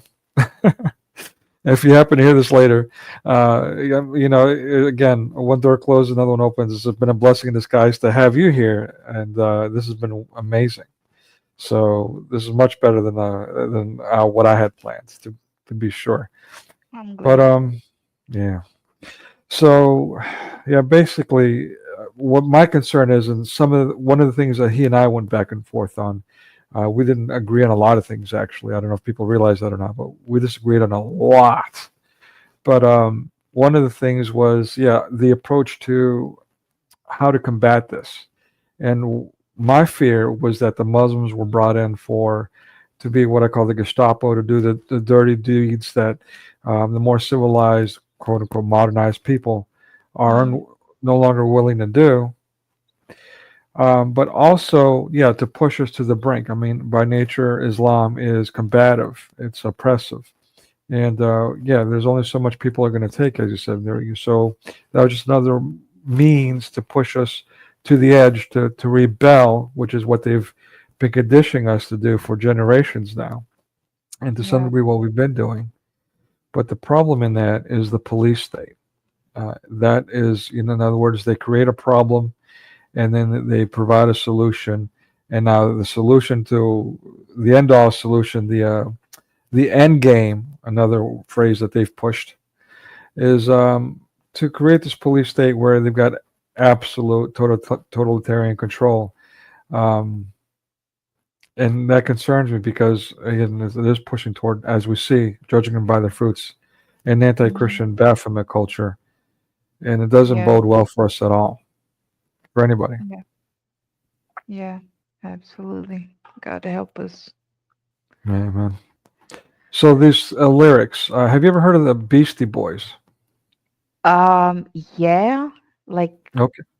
yeah, yeah. I'm not a fan, but I'm aware. Yeah. Okay. All right. So when I was young, telling you about how old I am. When I was young, they were the thing. They were very, very hot. Everybody knew the lyrics or singing it. The greatest thing. And they were the ones that actually they were three Jews, therefore quote unquote white, who were the most popular, not only rap music group, but most popular group at the time. And they were the ones that made rap mainstream, arguably. You might argue it was Vanilla Ice a little later, but or Marky Mark not so much. But anyway, yeah, or Vanilla Ice a little late after that. I mean, I'm sorry, not Vanilla Ice, but what's his name? Slim Shady. Forgot his Ah, name. Eminem. Yeah. Eminem. Thank you. Yes. But at any rate, yeah. So one of the lyrics I've already shared, basically giving a girl a Spanish fly, and now she's on my tip, was the lyrics to the other song, a very popular song called Brass Monkey, which is basically about getting high, getting stoned. Mm. Uh, this song, it says, amongst other things, should I do the whole thing? I'll probably get zapped for that. I said, I'll ride with you if you can get me to the border. The sheriff's after me for what I did to his daughter. I did it like Oh, this. I did it like that. I did it with a wiffle ball bat. bro, So, that's yeah, so awful. It's yeah, disgusting, really. Like how demons will just trample upon everything that is ever any good and that they're doing. Like music used to be music. Now it's just. I mean, yes. it has always been, you know, um, an instrument of mass manipulation. But I used to be able to enjoy music without feeling disgust. Um, that's no longer possible. Um, so they're killing everything, even music. I remember I remember a song by System of a Down Oh uh, yeah, called toxicity. Toxicity Hollywood. They talk about Hollywood. That was so. It makes so much sense um, now. When I was a teen, the hot thing was Linkin Park Mm. and Saw them in Evanescence. concert. Yeah, yeah, but um, but yeah, and you know, you were back then. You were a rebellious teenager. You listened to Linkin Park, Mm. whatever. And nowadays, being rebellious is marrying a Muslim, having Mm. OnlyFans, and it's just so bad. It's I'm scary. Yeah, it's it's it's extreme. just scary. It's extreme. All right, Extreme. so let me share, if you don't mind, one more thing, and I'll let you go. I kept you here for over 3 hours. So one more thing. This is shared yesterday, but I had a tech issue, and well, so long story short, let's take the opportunity to review it again together. This is a TV show. Make sure you, yeah, bring it on stage. Okay, put her in full mode here. All right, so this is a TV show that was proposed but discontinued. As you can see, it was on Amazon's channel, Amazon Prime. This was, from what I understand, during the Barack Hussein Obama era. I shouldn't have done a deep dive on this. I haven't, but anyways, at any rate, this has been circulating lately again. So let's take a look at it. What it is. Number one, Happy Family USA. It was the title of the show. Rumi, I have a good feeling about this year. We will be happy. We will be perfect. I love this country! This September will be your best.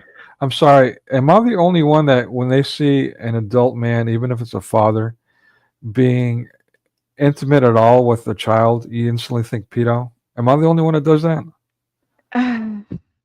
Yeah, Yeah. it's Sorry. hard. Yeah. Nah, yeah, I'll say it's hard and disgusting.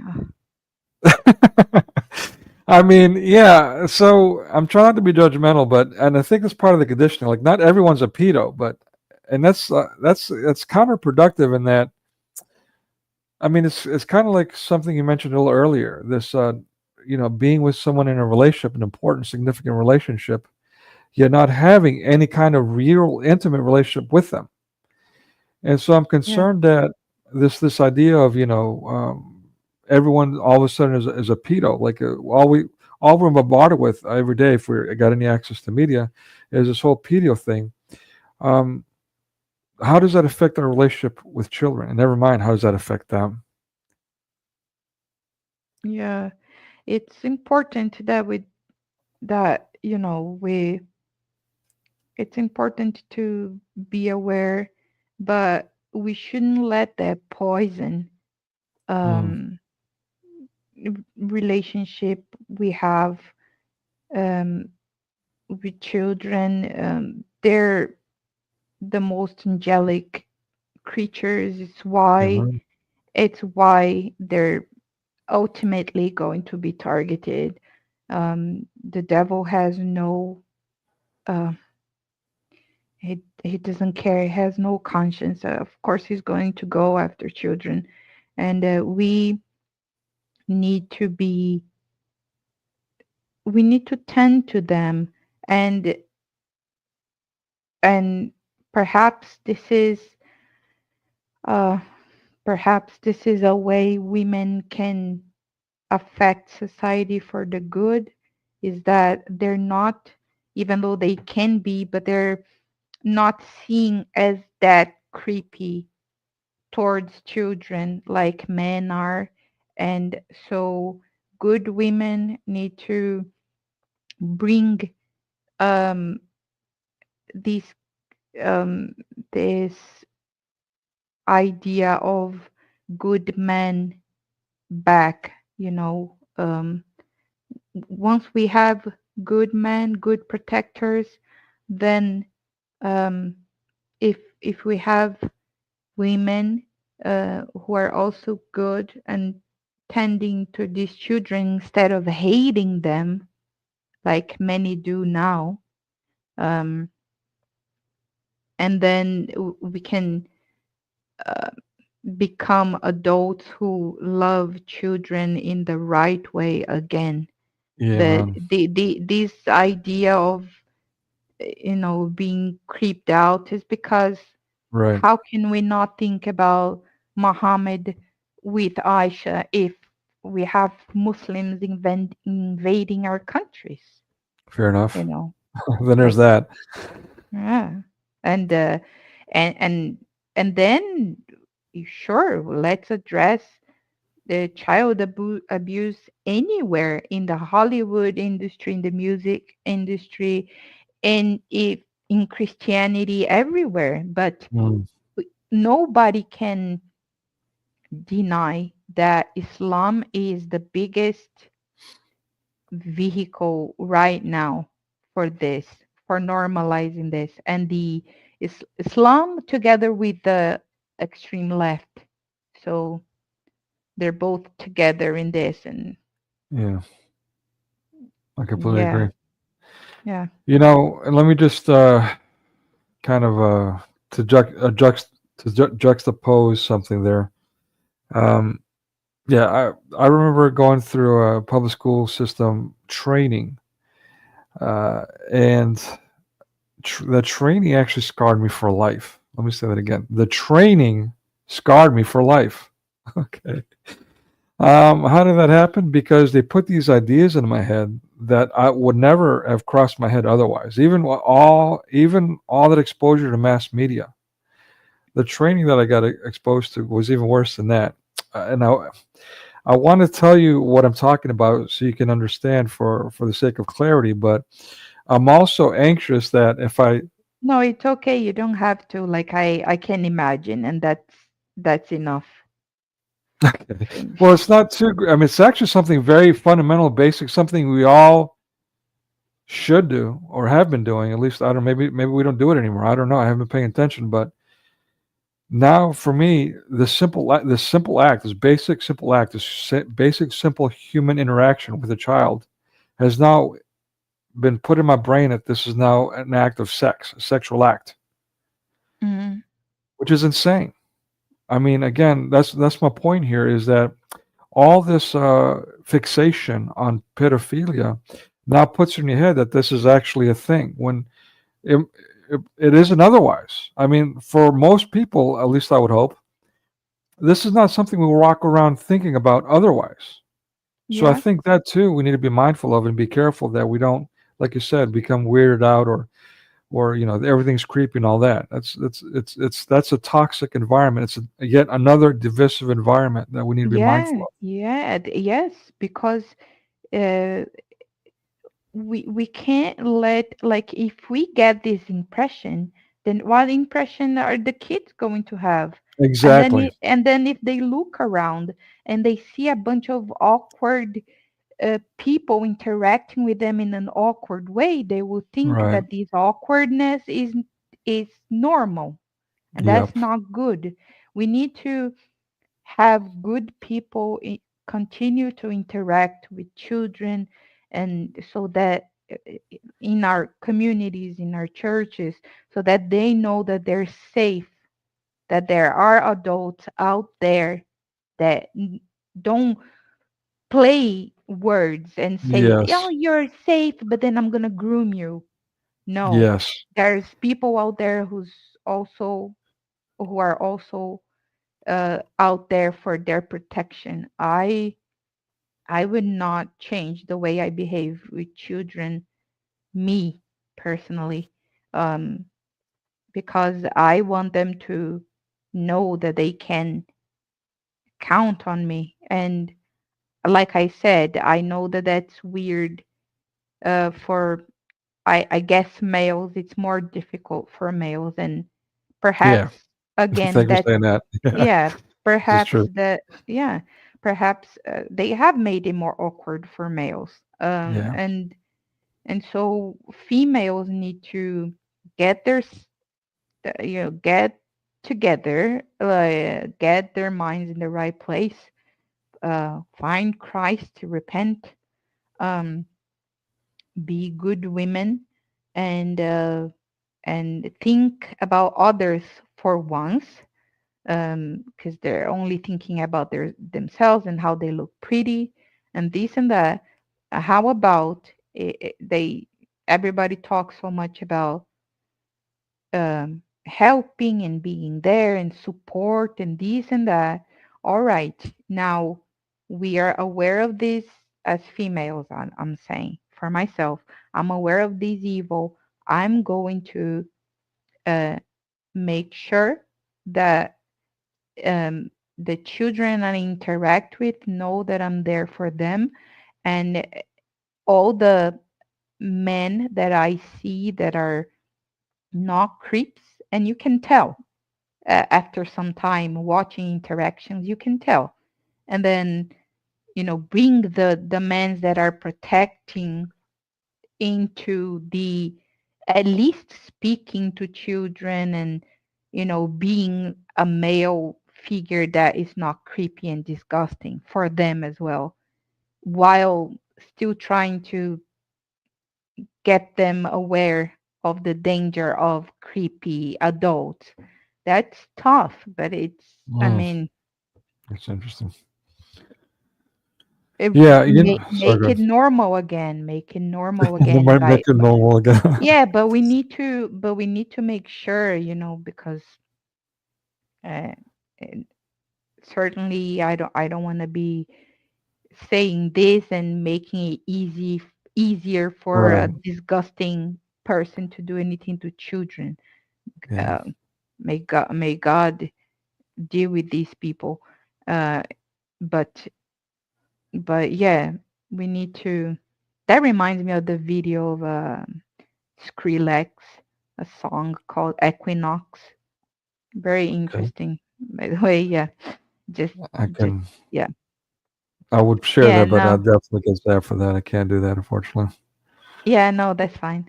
And so yeah, we need to, and men need to stop watching things that will make them think disgusting things of children. Like, it's already enough what we get to know. You don't need to. I don't know. I don't even know what to advise, to be honest. But Yeah.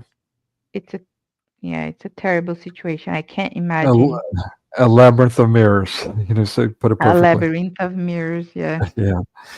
Um. So let me just say this about this movie. It's a disclaimer. I did a review of this with Amir. It was one of a few movies we did together when we were addressing pedophilia. Turning Red was another one. I can't remember the. Oh, it was. I can't remember the third. At any rate, it ended up being a two-part series. I think I could be wrong, but at any rate, so this movie we talked about, it included the element of Islam. It's not a Muslim single mother, but she might as well have been. She was one of many wives. It turned out, but throughout the movie, she's basically a single mom. Um, and so this young daughter who's prepubescent, I'm sure at least the actress is prepubescent, I think. But she's running around, doing all kinds of like stripper activities with her friends and whatnot, because one of her friends was a bit promiscuous and involved in this organization that does the sultry dancing for little girls. And so she gets caught up in that and starts the whole movie is essentially watching these little girls gyrate. So it was a really controversial movie, and I can't remember Yeah. if this was Amazon, Dis- Netflix. Sorry, yeah, go ahead. disgusting. Yeah, it was pretty intense, and I watched the movie for research. It was quite the experience.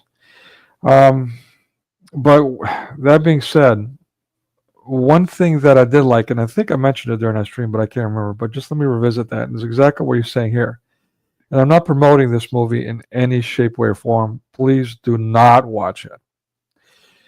But there was one part in the middle of the movie which I do appreciate, and that was where one of the neighbors, who was a handyman, shows up, and while she's like, he's got a cell phone, an expensive cell phone, and she's helping him do something earlier in the movie, and she sees a cell phone, he puts it down, she grabs it and steals it. And then she's using the cell phone to do different things, and you can imagine access to internet, and that became a whole sequence and so on. Um, and then later, she somehow, by this man, this neighbor again, he's doing something, and she gets caught with the phone, and he takes it, and he scolds her, and he's walking off. She's like, "No, no, don't take the phone. I need it. I need it. Give it back. I'll do anything." And then she starts stripping for him right in the hallway. And the way the rest of the movie's going, you expect them to like engage in that, to reciprocate. But instead, he again scolds her. Is like, "What are you doing?" He all but beats her for acting like a hoe. Something we are so far removed from as a society. So that's the one thing I can appreciate. I'm gonna call it the polished kernel in a pile of turd. you know, it's the one thing I can appreciate from this movie. But yeah, don't watch it. It's a horrendous movie. But I'll bring that up just to it feels like we're really far removed from that, from putting people in their place, and rightfully so, for being responsible for each other. Yeah, yeah. People were so uh, focused on individualism, Mm. but then they reap the fruits of individualism. They don't like it, but then it's gotta start at some point. We gotta organize ourselves. Um, we first organize for sure, um, and network, and um, and try to get engaged in your vicinity, and just go from there. We gotta do um, we gotta find a way to bring stuff to reality, the way people manufacture things for us, things that we don't want, they push on us. Well, it's not enough to just talk about it. Talk about it is part of it. We gotta think of practical ways for you to wake up tomorrow and there's people living near you, and that thing is out there to get you, and there's no point trying to flee and escape and pretend it's gonna go away. It's not. We gotta, I believe we gotta face this, and the way to do it is organize. It has to be something organized, and we have to remember the things we have in common, and we have to um, make a different, fix ourselves, then fix things around us, and just go from there and encourage people to do the same. And Mm. I'm sorry for being like vague, but it comes That's down fine. to, yeah, comes down to doing what you can. It's don't Yep. don't give up, don't cower in fear. Just be brave and just fight evil, uh, your own evil, the and seek God to help you fight the evil after you're done with your own evils. If you're, Mm. and then try to be an instrument for good and fighting evil where you are in the world. Hmm. And so help us God. Yeah. So and I wanted to mention that earlier. One of the things that really bothered me early on about the Greeks, I'd gone to Greece 2015 to continue my education. And being raised in the States, even though I'm Greek American, I was not prepared to, and I was not prepared for what I lived through, the culture and all that. So one of the shocks to my system, culturally speaking, was their attitude when it came to just things in general. They have this expression, this mindset of um, we do what we can. Kanumeti burume. They literally say we do what we can. And so, especially for the American mindset, we have the plans, the contingency plans, and and me, being a control freak that we talked about earlier, that I got to fix everything. Um, it was a challenge, but I had since come to a place to greatly appreciate that, and had realized that comes from a Christian understanding and appreciation and a deeper faith than I had. Again, going from control freak to, as the Protestants in the West say, giving it up to God. We do what we can, and the rest we allow God to handle, to take care of.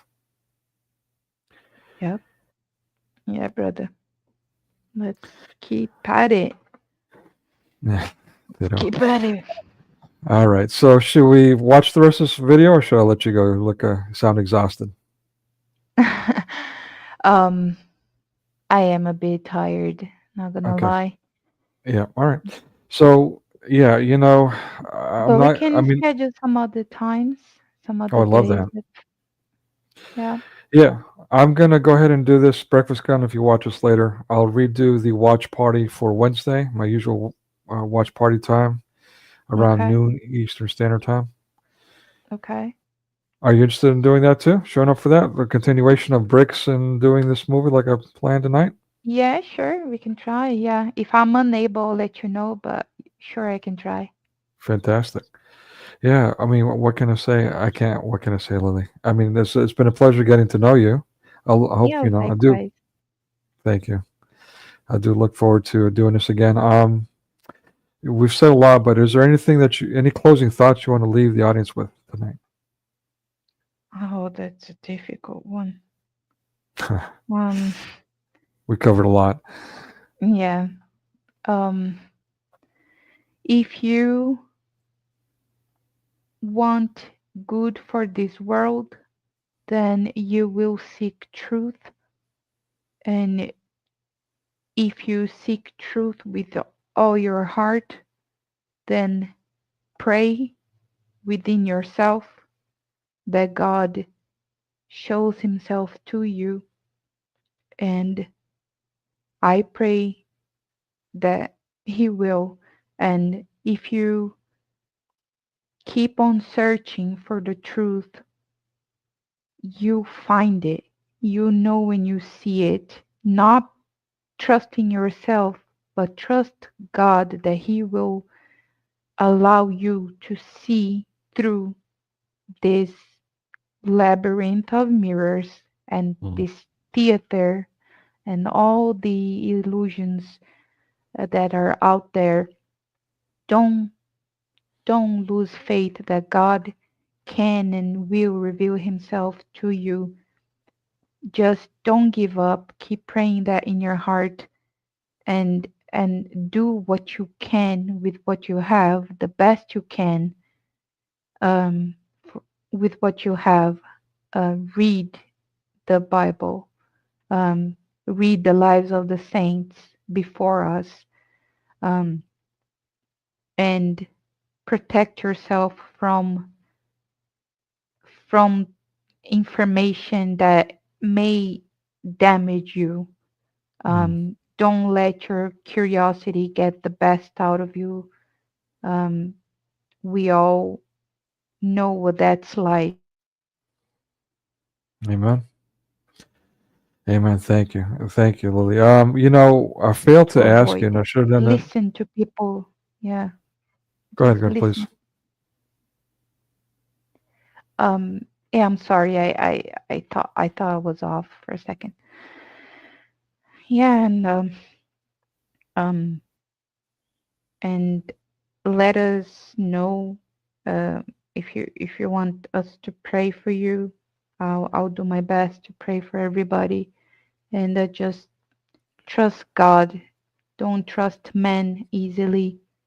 Mhm. But yeah, there's so much. I don't really know what to say. Just I'm trying to say what I do, but I it's such a responsibility. Um, yeah, just pray to God that He'll reveal Himself to you and know that He'll do it, because He does. Um, and I know that that's true. So that's it. All Just right. pray. Yeah, just pray that Sorry. God reveals Himself. No, I'm sorry. I'm just looking Well, for yeah. a word to say something so important. Is No, it's no. yeah, You're fine. You're sorry. great. No, it just I was going to say I failed at the beginning to. It didn't cross my mind to ask you. I know you have your own channel, and I'll go ahead and include those. I'll change the title of this stream and information, so on. But also some your YouTube channels. All I'm aware of. I see that you've got something else that you're promoting. What is there? Where can people find you in your work? The things that you do. Well, like I said, I have just a couple videos. What I do is I translate some videos that I think are good and I put subtitles in Brazilian Portuguese, and that's it.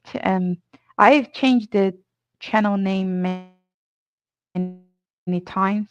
Right now it's Orthodoxia Brazil. If you uh, can see it, it's below Okay. my name, and you can subscribe if you wanna check these videos. But they're mostly, I mean, I guess they're good. I certainly think that they're good.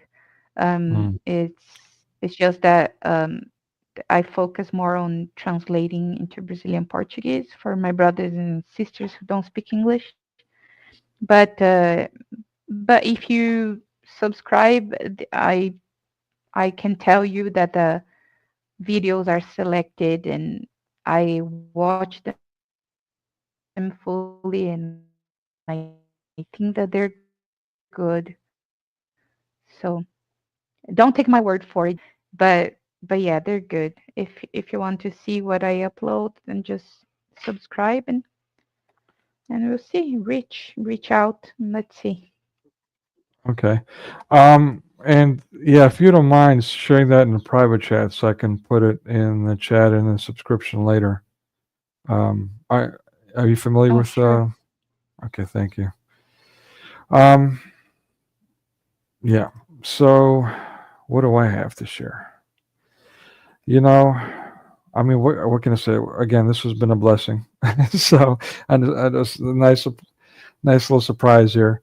Again, thank you, Breakfast Gun, for encouraging me to do a stream tonight. So, we'll do that again. We'll redo that Wednesday. Wednesday will be the actual watch party for Outside the Law. I'll continue some notes. Like I said, I had a presentation ready to go. We'll cover that on Wednesday as well, concerning BRICS and some things that, again, I had some tech issues last night's Sunday stream. Um, so I'll cover, like, it was about an hour. I'll recover some of that stuff, maybe not all of it, Wednesday as well. And if Lily's able to join us, we get some feedback from her, some insight, that would be wonderful too. If not, glory be to God in all things. Hopefully, at a future day, we'll do something else. Um, Yeah, thanks for having me. Thanks everybody for listening. It's been a blessing for me to have the chance to talk to anybody about those things, and I hope that I pray that you guys will do better than me and stay away from all these evil things and Mhm. keep your mind and your soul well and good and pure in Christ is what I pray. Amen. Thank you, Amen. Lily. Yeah, thanks for having me. Yeah. And yeah, the usual, this too shall come to pass. Blessed are those who endure to the end. Matthew 24. And give it up to God. We do what we can. By the power of Grayskull.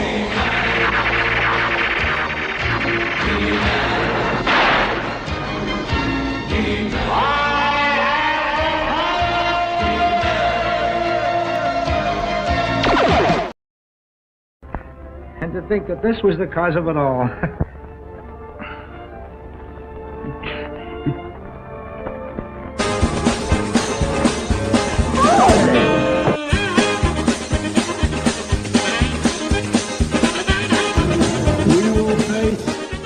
I shouldn't be up here.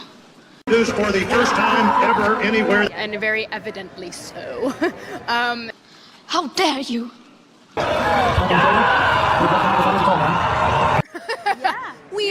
Weird. I'm so sorry to my world. I'm so sorry to my world. This is not what we want.